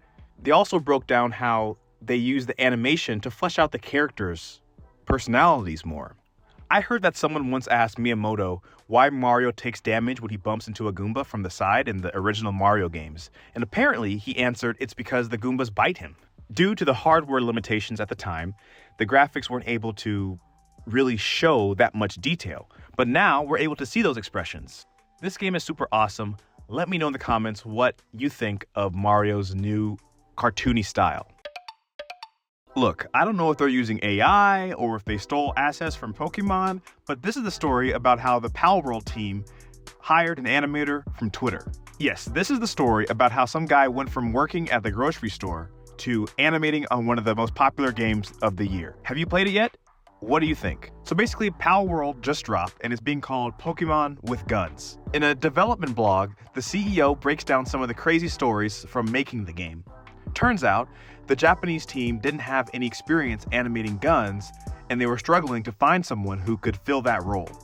Eventually, they took to Twitter to look at profiles and see what's out there. They stumbled across a Twitter profile of a hobbyist animator who only posts videos of gun animation. Things reloading, things shooting, from a first-person perspective, basically. So his work was so good, the Palworld team thought he was a professional. Turns out he was just a regular guy at a regular job who just animated for fun. He was quickly hired and is now the lead of all gun animation in the game. I be telling you guys, post stuff online. A lot of animators are nervous and shy about sharing their work, but the internet is a powerful tool. Post stuff because you never know who's watching. One post could change your life. In the comments below, let me know why you don't post your stuff online. And if you don't post your stuff online, I'm gonna leave a comment about how you should be posting your stuff online.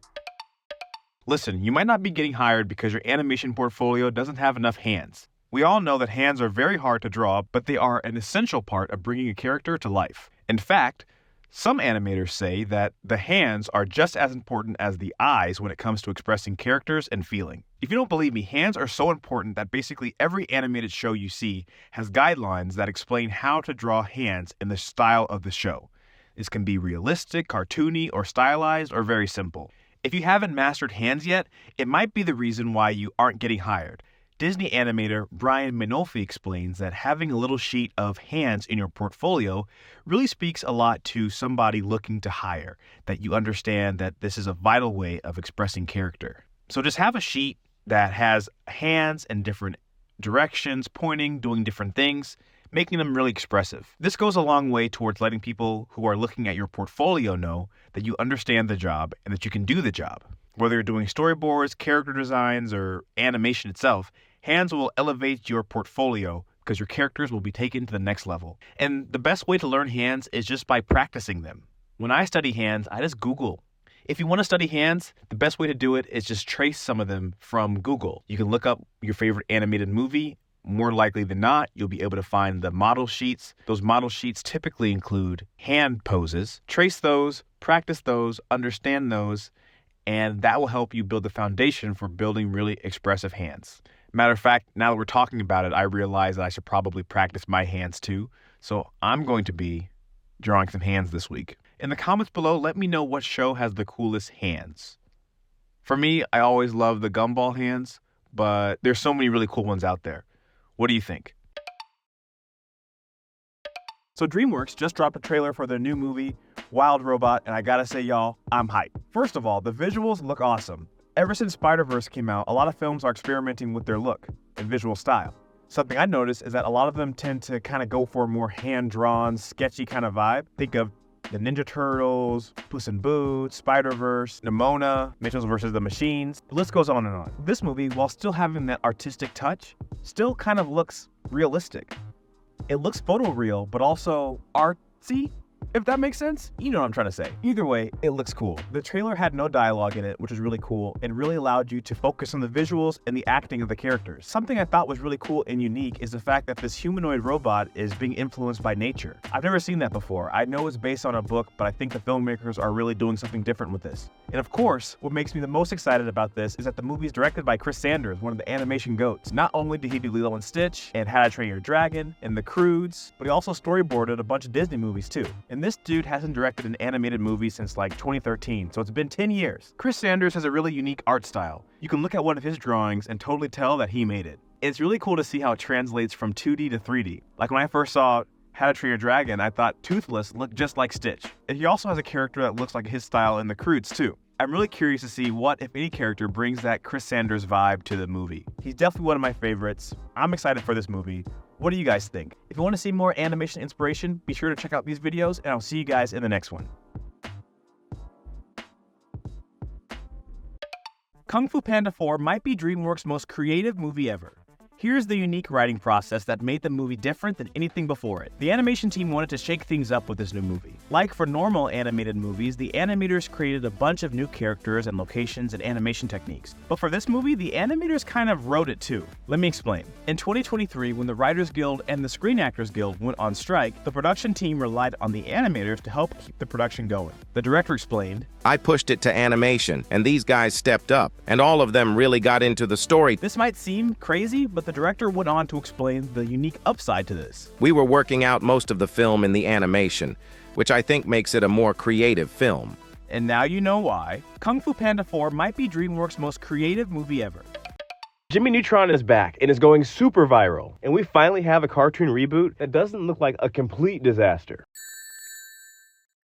Welcome to Animation Hustle, where you can get your daily dose of animation inspiration. Like, comment, and subscribe, and check out the description for links. So you remember Jimmy Neutron, right? One of the most underrated Nicktoons. It started out as an Oscar-nominated movie, and then the series brought all 90s kids classic moments like this. Are you going to finish that croissant? And this.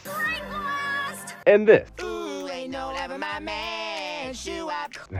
Now, the show ended way back in 2006, but the series has been reimagined. This is Eric Brown, a storyboard artist from Big City Greens. He worked with a couple other artists to bring to life a new version of the show. They redesigned the entire cast. The original show was CGI, and they made them 2D. Jimmy went from this to this. Carl went from this to this. And Sheen went from this to this. Hit it, Carl! Using the original audio from the show, Eric Brown animated this little scene from Jimmy Neutron, and people are going crazy for it. The post alone has over 100,000 likes, so you gotta check it out over on Instagram.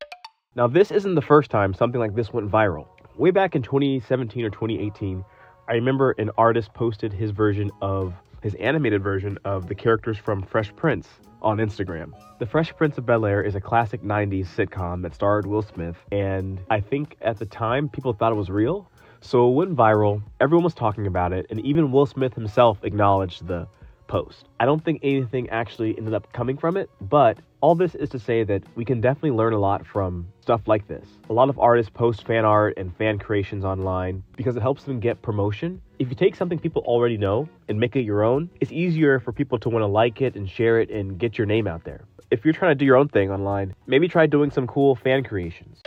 One of the things that stuck out to me about the Jimmy Neutron short, though, was that while it's just a fun side project, the animation looks professional. So Brown animated this whole thing in Toon Boom using character rigs. He talks a little bit more about the process over on Instagram. Making a Toon Boom rig is basically an art in and of itself. It's super complicated, but super cool. There are a bunch of cool people online who are showing you how to make character rigs. You don't have to draw to get smooth animation like this. Or this, or this. This is the work of Q Bum Lee, an animator and storyboard artist who worked on the Casagrandes, Final Space, and a bunch of other shows. He creates awesome characters and builds rigs to make them move. Rigs are like digital puppets that you can move around in software like Toon Boom to create awesome animation. Q Bum is also a Toon Boom animation god. Making rigs isn't easy, but Lee posts tons of tutorials on his YouTube that show how he does it. He breaks down creating the designs, mouth, hands, eyes, and blinks. The rigs are in-depth and are just like the ones you would use if you were working on a show at a professional studio. His YouTube channel is a straight-up goldmine, but if you are lazy AF like me, he also has you covered because you can animate his characters yourself by downloading the rigs. For free, you can start animating these awesome rigs right now. Q Bum Lee is a real one. Try animating them to practice and improve your animation. So that is all the time I have for today. Let me know what you guys think of the Jimmy Neutron short. Once again, go over to Instagram to check that out. If you want to see more animation inspiration, check out these videos, and I'll see you guys in the next one. Like, the way I ended up on the Minions was totally by accident. I remember my first day on the Minions, I was so excited. All right, well, here we go. We're making Minions 2. Like, where's the script? And they all laughed at me. This is Brad Abelson, an animation director who is absolutely crushing it in the animation industry. From storyboarding over 150 episodes of The Simpsons to co-directing The Minions 2, a near billion-dollar box office smash hit, Brad has mastered the art of animated comedy. In a highly competitive industry, Brad has built a career on making audiences laugh. With all of his success, it's crazy to think he got his first job on The Simpsons as a teenager. I got the job on The Simpsons when I was 19 years old, and I couldn't freaking believe it. This guy is legit. I'm on the greatest show in the history of television, and I'm allowed to do whatever the hell I want. But if you want to be a creator, no one's going to hand you that opportunity. You have to make something. In this interview, you'll learn the secret to Simpsons comedy. Often comedy is clarity. Okay, here's a good example. How he maxed out his credit cards to make a film and eventually got his own show on MTV. You know, my dream came true. I got my own show. How he accidentally became a director on The Minions. I got a call from Chris Meledandri, and I thought it was like a mistake. Me, like, I've never worked in features. I've never worked in like family entertainment. I've never worked in CG. Keep watching because at the end, he'll give some inspiring tips on how to pitch your own shows, how to storyboard. When I'm looking at a storyboarder, I'm always looking for, and that's the hardest thing. And even drops a shocking storyboard portfolio hot take that you might not expect. Believe it or not, really good artists are a dime a dozen. Really good action storyboard artists are a dime a dozen. Really good storyboard artists are really hard to find. What inspired you to want to be an animator? The simple answer is The Simpsons. Why, you little... The Simpsons series premiere January 14th. As a kid, I was into cartoons like a normal kid, not like obsessed with them. I liked them, but it wasn't something I was like necessarily, planning on doing with my life. And then The Simpsons started when I was 13 or 14 years old.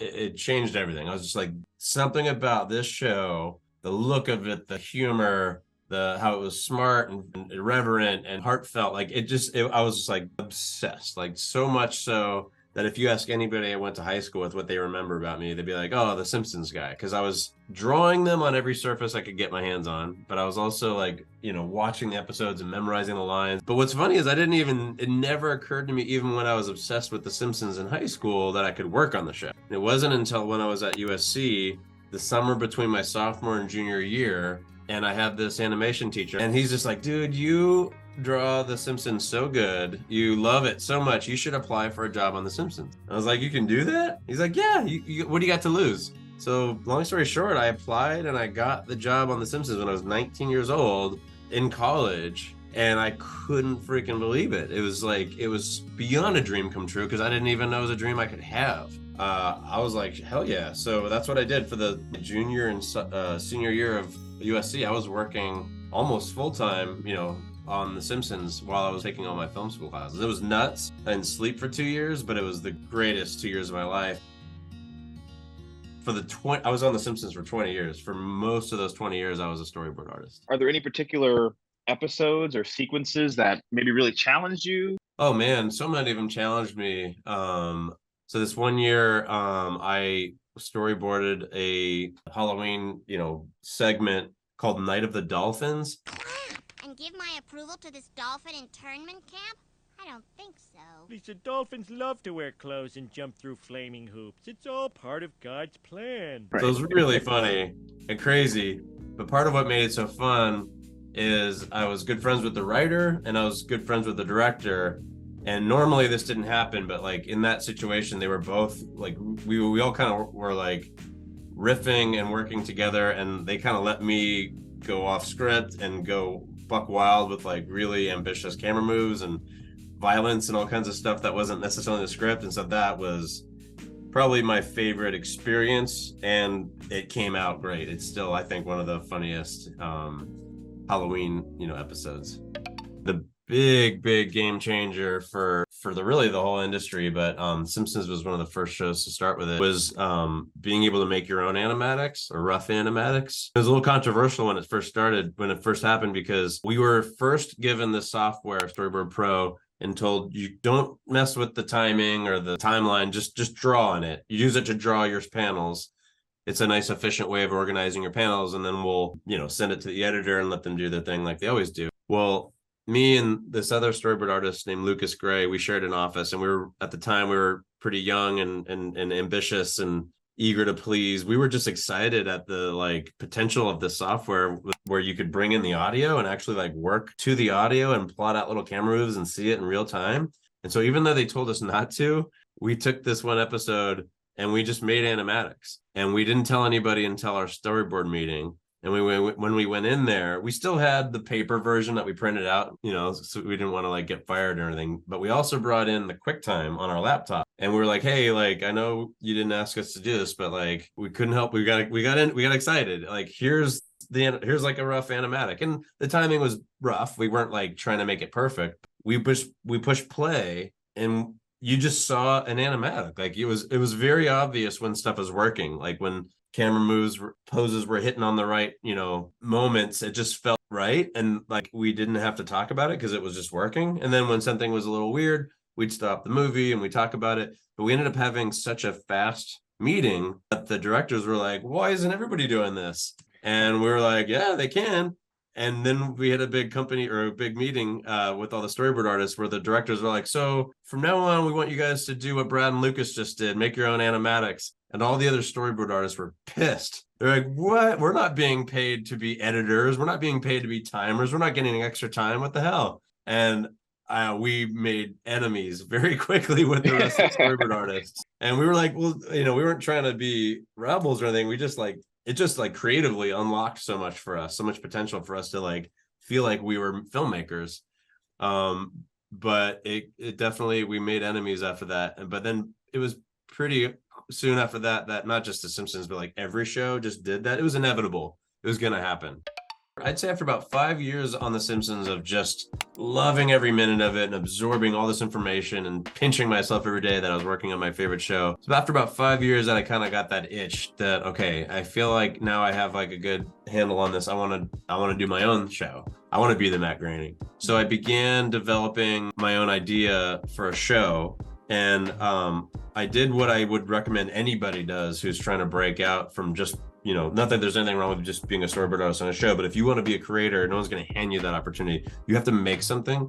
So I decided to make a short film. I made a really ambitious short film. I decided to make a kind of a hybrid live action animated short. It's called Save Virgil. It's on YouTube. It's very, very dirty. But this short film was essentially a pilot for a show I wanted to make about a cartoon kid that's born in the real world. And I made this short film as like a 10-15 minute film it turned out to be extremely ambitious and extremely expensive, but man, it was a great experience.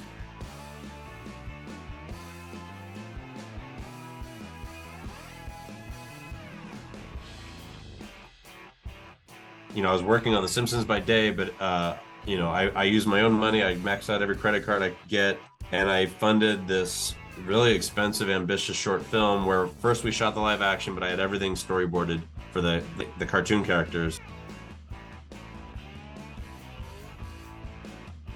And then I went through and I got whoever I could from The Simpsons to help me pose, do all the key animation. And then I physically took all my key animation to Korea, and I found this really small studio. I got them to do the animation really cheap, and I stayed out there and I worked with them for a couple months. And then we composited that all onto the live action, and then we have the finished movie.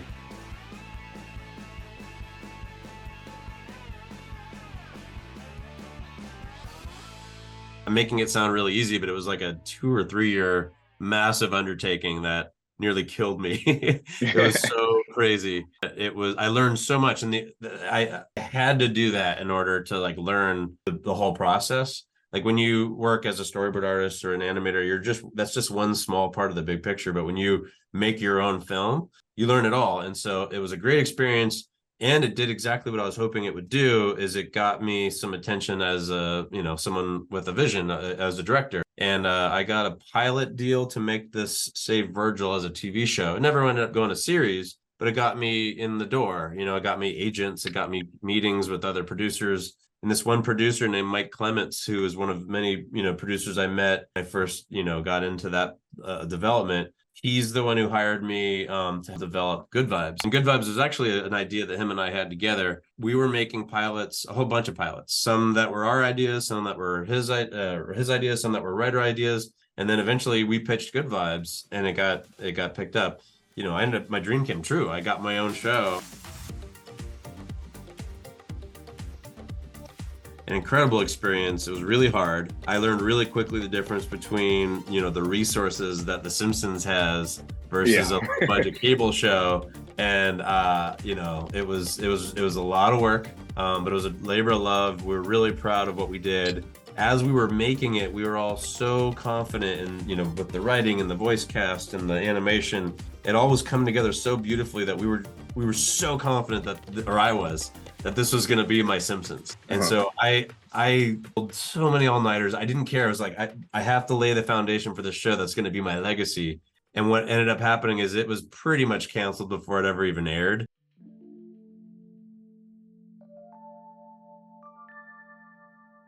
There was a bunch of politics that were outside of our control with MTV and with some of the shows that we were paired with. They aired, but they got no promotion whatsoever, so no one even knew they existed pretty much. And so this opportunity of a lifetime, that as exciting as it was also devastating.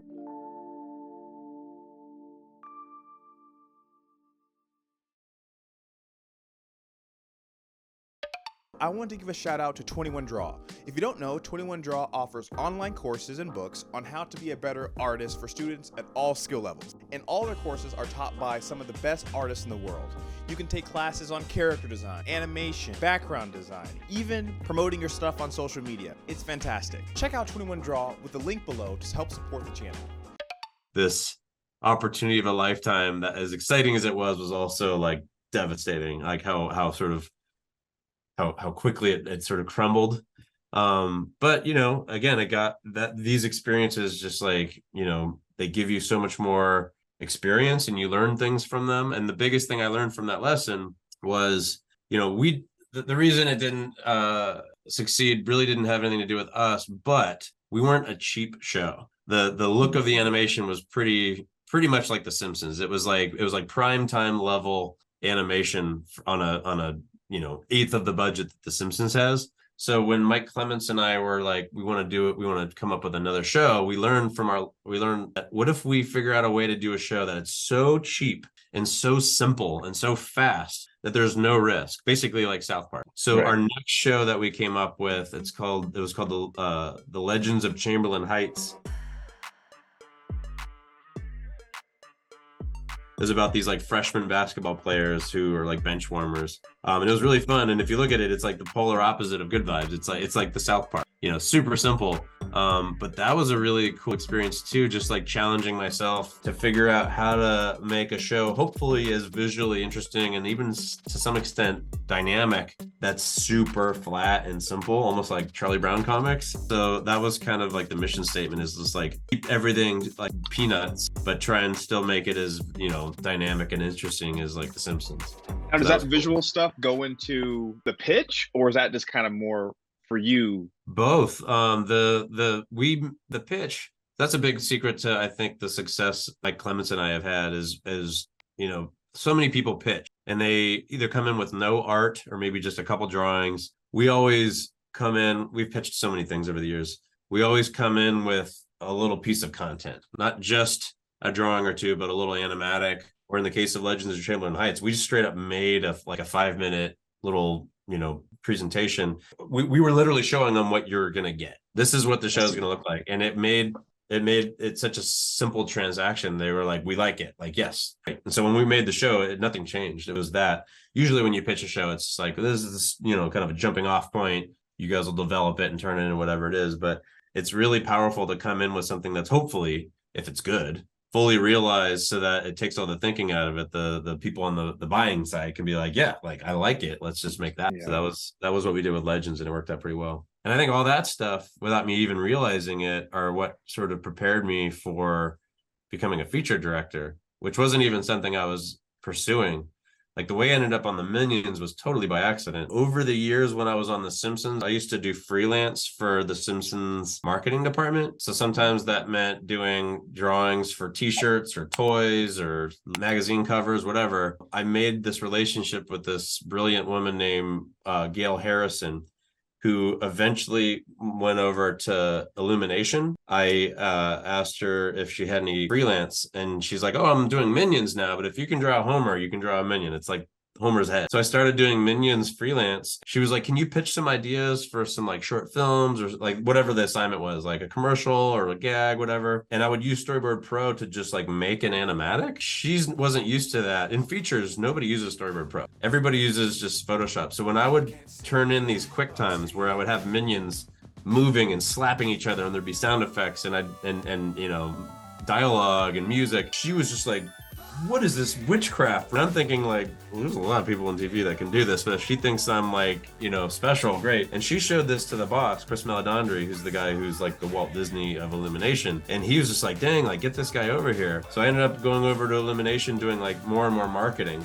And I think that my superpower was making animatics. Couldn't believe it, but like a couple years after doing that, just like freelance, I got a call from Chris Meledandri saying like, hey, we're looking for a co-director for Minions 2. And I thought it was like a mistake. I was like me? Like I have no business co-directing a feature. I've never worked in features. I've never worked in like family entertainment. I've never worked in CG. And he's like, that's okay. We just need comedy. We need funny, fresh, new ideas. And you've shown that you can generate a lot of new ideas with your little fancy Storyboard Pro software. That's how I got tossed into it. It was totally unexpected, but life-changing. Talk about being in the room with like the most interesting people. I got to be in the room with Chris Meledandri, who's this, I really truly believe is the Walt Disney of our generation. The guy's brilliant. Being with him was amazing. Working with the other directors was amazing. Working with the greatest storyboard artists in the world. I got to be in the room as they were directing. You know, we were directing Steve Carell. I got to direct half of the actors.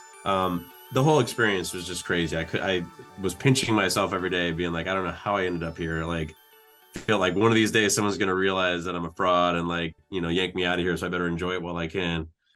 Obviously, you came in with that TV superpower of animatics. What else have you noticed was kind of different? Oh man, that's a great question. And it's very different. The biggest difference between, I wouldn't say all TV, but like primetime TV and features is in primetime TV, Simpsons, Big Mouth, BoJack Horseman, we have a really brilliant script that's really tightly written before we ever start, and you stick to that script. There may be a couple little opportunities here and there to add a joke, or certainly later the writers will make some changes, but for the most part, that script that you get on day one is 90% of what shows up on TV. And it has to be that way because like they're making 22 episodes a year and things just have to move quick. In features, there's barely a script. I was shocked. I remember my first day on the Minions, was so excited. I was in the meeting with Chris Meledandri and the other director and the writer. I introduced myself and was like, all right, well, here we go. We're making Minions 2. Like, where's the script? And they all laughed at me. Script? New guy thinks there's a script? Like, that's what we're here for, buddy. Like, we're going to figure it out. I'm like,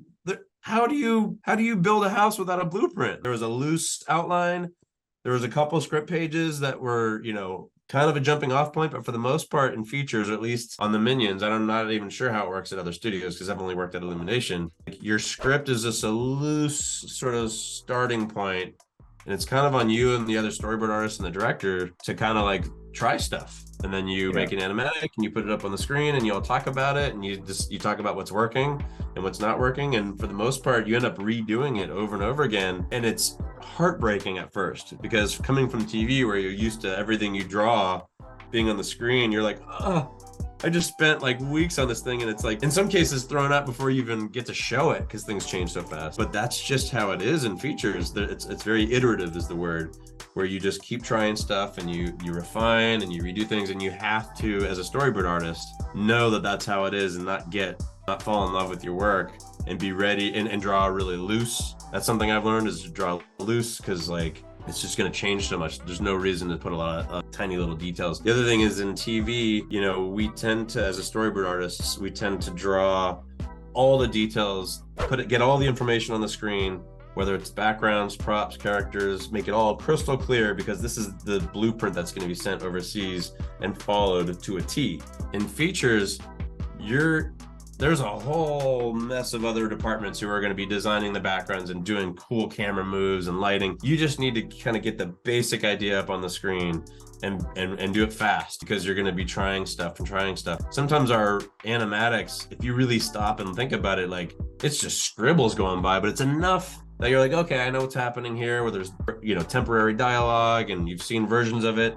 It's just trying to get that idea working. And once it's starting to work and come together, a whole nother department is going to recreate it in 3D anyways. So that's the biggest difference between TV and features. It's just that working loose and being ready for it to change over and over again. And when it's done though, it's so rewarding because you're like, oh my God, that was my idea. Like that wasn't just something that I drew from a script page, but like that was my idea. For every idea that makes it on the screen, there's probably about like 50 that are, long gone. So you have to just have the ego and the mindset for that.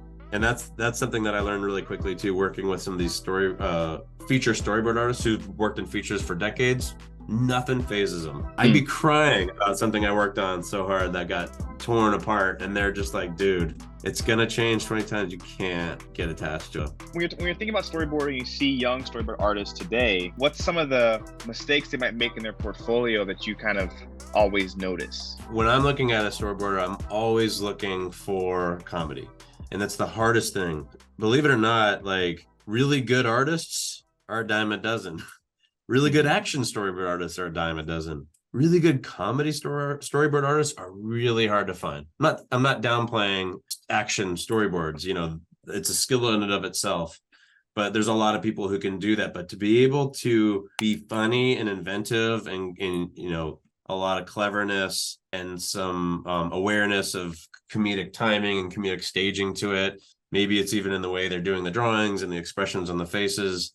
That's what I'm looking for in a portfolio does this artist really understand comedy storytelling? I often will have like the people who are hiring bring to me these like amazing artists. The drawings are great. Even the camera work is great, but I'm like, it's not funny. Like it's not So for what I'm looking for, I'm working in comedy. There's a Right. place for everything.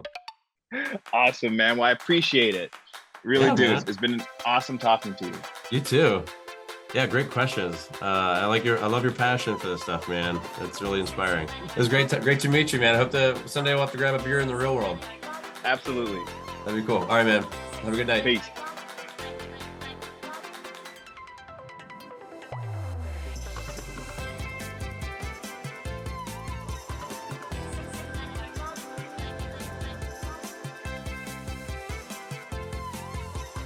This lady accidentally had one of the most successful careers in animation. This is Kathy Alturi, and her career is insane. Just check out her IMDb. She started out as a background painter at Disney on Little Mermaid and The Lion King. She left Disney for DreamWorks, which allowed her to level up her career even more. She was the art director for Prince of Egypt and Spirit, and eventually became the production designer for How to Train Your Dragon. With all of her success, it's crazy to think at the beginning she didn't even want to get in the animation industry. I didn't want to go into animation. I still am trying to get out of it. If she didn't even like cartoons, why did she do it? Well, way back in 2010, she explained, and her reason is super relatable. I didn't want to go into animation. I just wanted a check at the end of the week. I mean, I'm honest. I was trained as an illustrator. I wanted to be a children's book illustrator, and I tried to do that, and it didn't work so well for me because I didn't have any money. Animation was the first thing that gave me a check at the end of every week. It's been a really good place for me to grow into my artistry and kind of who I am accidentally. So now I do my own art on the side because, like Ellen, I'm tired of looking at the computer all day long. Kathy worked on some of the best animated movies, and her career is very inspiring. In this video, we're going to learn what she did as a production designer, how she tried to change the look of Toothless. We brought it up. We said, just so you know, it looks kind of like Stitch, he said. We're going to see how she hilariously roasts DreamWorks as a company. We kind of went, really, DreamWorks? You're going to call it DreamWorks? Okay, fine. And then also offer some really good advice for any female animators wanting to jump into the industry. I kind of want to address in a nanosecond what it's like to be a woman. So let's get into it. My name's Kathy Altieri. I've been working in the animation industry for 27 or 28 years, something like that. I've never been fired. I've never been laid off. Yeah! It's great. I went to UCLA for a couple years. I went to Art Center after I figured out that I wanted to be a professional artist. I still didn't know what I wanted to do with my career. I just knew that I wanted to get paid money and I wanted to do art. There are some of you guys here who are artists like this. I never was one of them. I'm still not one of them. In animation, a production designer at DreamWorks anyway will start with the beginning of the film and will escort the visuals of the film all the way through to the final color timing. So we'll be involved with part of the with the early development work. We'll see to it that all the sets and the characters are designed and built well.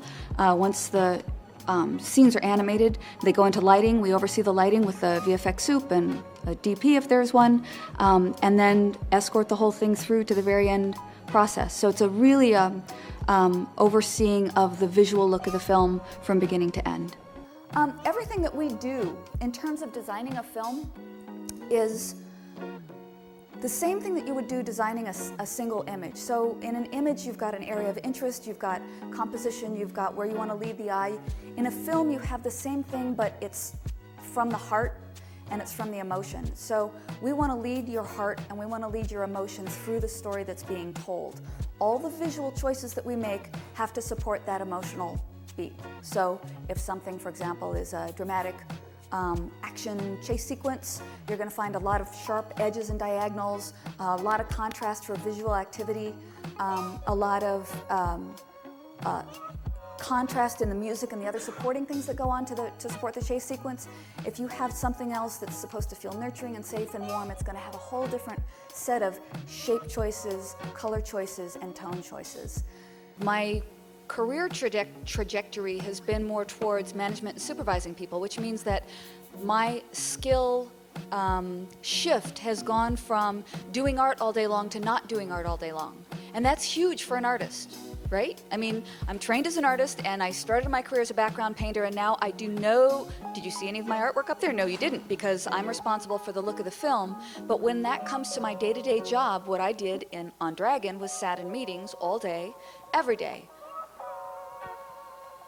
Intellectually really stimulating and exercises a whole bunch of kind of artist paths, because I'm talking to artists all day long. I'm talking about what things should look like and why they need to feel this way and how to get the emotion across and how to get, why the specular highlight on this needs to be different from the specular highlight on that and why the color needs to move this way and that way. But in terms of physically doing stuff, I haven't been doing much, and that's been a real kind of a gift and a struggle for me. So what I've had to do to counteract that is to up the ante on my own personal art. So my personal art has gotten a lot stronger. My art skills have gotten a lot stronger and more more confident and more honest and more artistic than they ever were, because they used to be commercial art skills, and now they're, no, I'm not going to show them to anybody yet because they're really personal skills. So that's how I've dealt with that, is that my income is now derived from this, and my artistry, not so much looking at computer images on the screen, that has to come on the weekends and evenings or early morning or whenever I'm slinging the paint around. That's been my shift. She has a really interesting perspective on the animation industry. What I like about her mindset is that she's able to understand the difference between being an artist creatively and an artist professionally. She found a way to get paid to make art, but also understands that her professional work is different from her creative work, and is more than happy to give the producers what they want. For example, when they were designing Toothless for How to Train Your Dragon, she had some concerns. How many of you guys saw Lilo and Stitch? Okay, yes, this looks like Stitch. Chris knows it. We brought it up. We said, just so you know, it looks kind of like Stitch. He said, this is the dragon. I said, great. Just so you know, it looks like Stitch. He said, this is the dragon. Great. We'll take our check on Thursday and move on. Sometimes in the animation industry, you have to put away your artistic ego for the sake of your job. Another example of this comes from the early days of working at DreamWorks. I work at DreamWorks. That is the ugly... A word about working in a studio.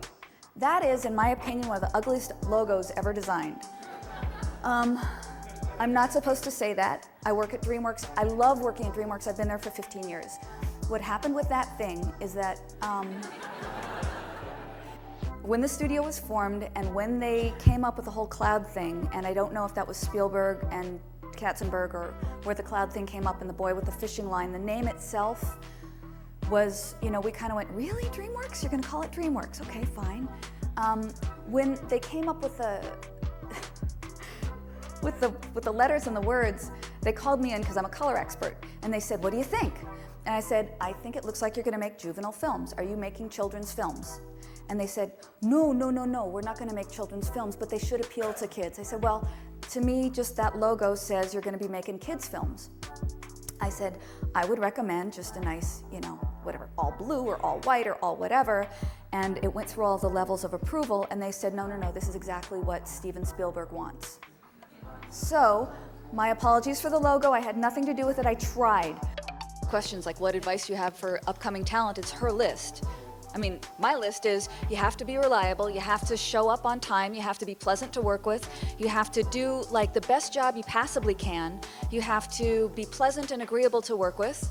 My God, that's the same list. That's my list, though. Wait a minute, it's mine first. No, that's I'm mine. sorry. That's mine. I kind of want to address in a nanosecond what it's like to be a woman, like to be female, and what that's like. And for me, I feel it in terms of, it goes the same. It doesn't have to be a gender thing. It can be a cultural thing. It can be a temperament thing. You can be slightly more soft-spoken or shy. That's a more feminine quality. I'm soft-spoken, shy, female. I'm American, so I've got, a certain expectation that I'm going to be like this. But you see a lot of other cultures where, it's hard for people to express themselves. And that's where I feel the womanness of what I do. And the advice that I would give anybody who recognizes that quality in themselves is that you're going to be surrounded by a lot of big, loud, strong egomaniacs. And you're going to have to hold your own. And you're going to have to hold your own energetically. So it's an energy that you project, and it's a muscle that you can practice. So if you're used to being and trained to be sweet, submissive, and quiet, and you feel a little bit like you're getting bullied on or stepped on or pushed around a little bit, you can exercise the push-back muscle. You can exercise your posture. You can exercise the tone of your voice and how loudly you speak. And you have to learn new skills, like when I was growing up around the dinner table, we were taught that talking over someone is rude and impolite and it's not to be done. My professional success relies now on stepping on other people's sentences.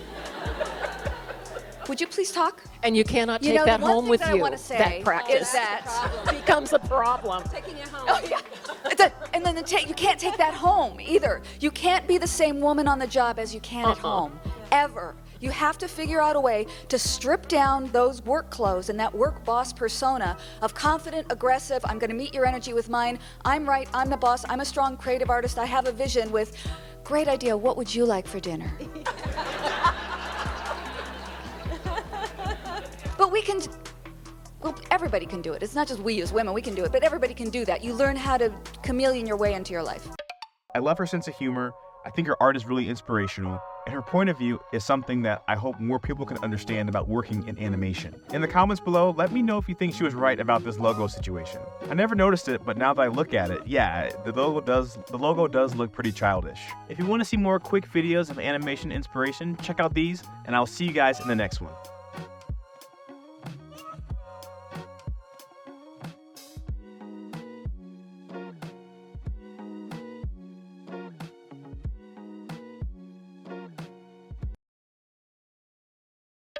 You've never seen Tobey Maguire's Spider-Man like this. These animation bloopers are totally hilarious and I had to share them. Okay, so back in the day when CGI was new, animators really had a lot of fun. Sometimes studios would release animated blooper reels. Basically, they would animate fake behind-the-scenes moments to make it seem like the animated characters are actors on set. Pixar did it with their movies, and Disney animators did it too. In the movie, Mufasa was regal and stoic, but in the bloopers behind the scenes, they had him acting like this. So the visual effects animators for the first Spider-Man did it too. And they made some truly unhinged animation. So for Spider-Man, the animation is supposed to look realistic, but these definitely aren't. We got Big Head Spider-Man, and then there's Green Goblin doing this, and this. It's so funny. Marvel executives gave Spider-Man animators the most unusual feedback. This is a hilarious story of how animators almost accidentally forgot Spider-Man's most iconic detail. Okay, so while making the Spider-Man video games, the animation team had to reinvent the Spider-Man design, and quickly learned that creating the perfect Spider-Man isn't easy. This is Jacinda Chu, an artist who designed tons of Spider-Man but had a major problem. Marvel rejected every single option. Some were too skinny, some were too buff, but they were all missing one important detail. What the Marvel executives really meant was that he needed more, well, I'll let Jacinda explain. In particular, they told me that his butt was not big enough. On Twitter, the creative director explained that they needed to give Spider-Man the sculpted glutes of a gymnast, you know, for story reasons. He even had a saying for how the butt should look. It should be 2 scoops, as he likes to describe it.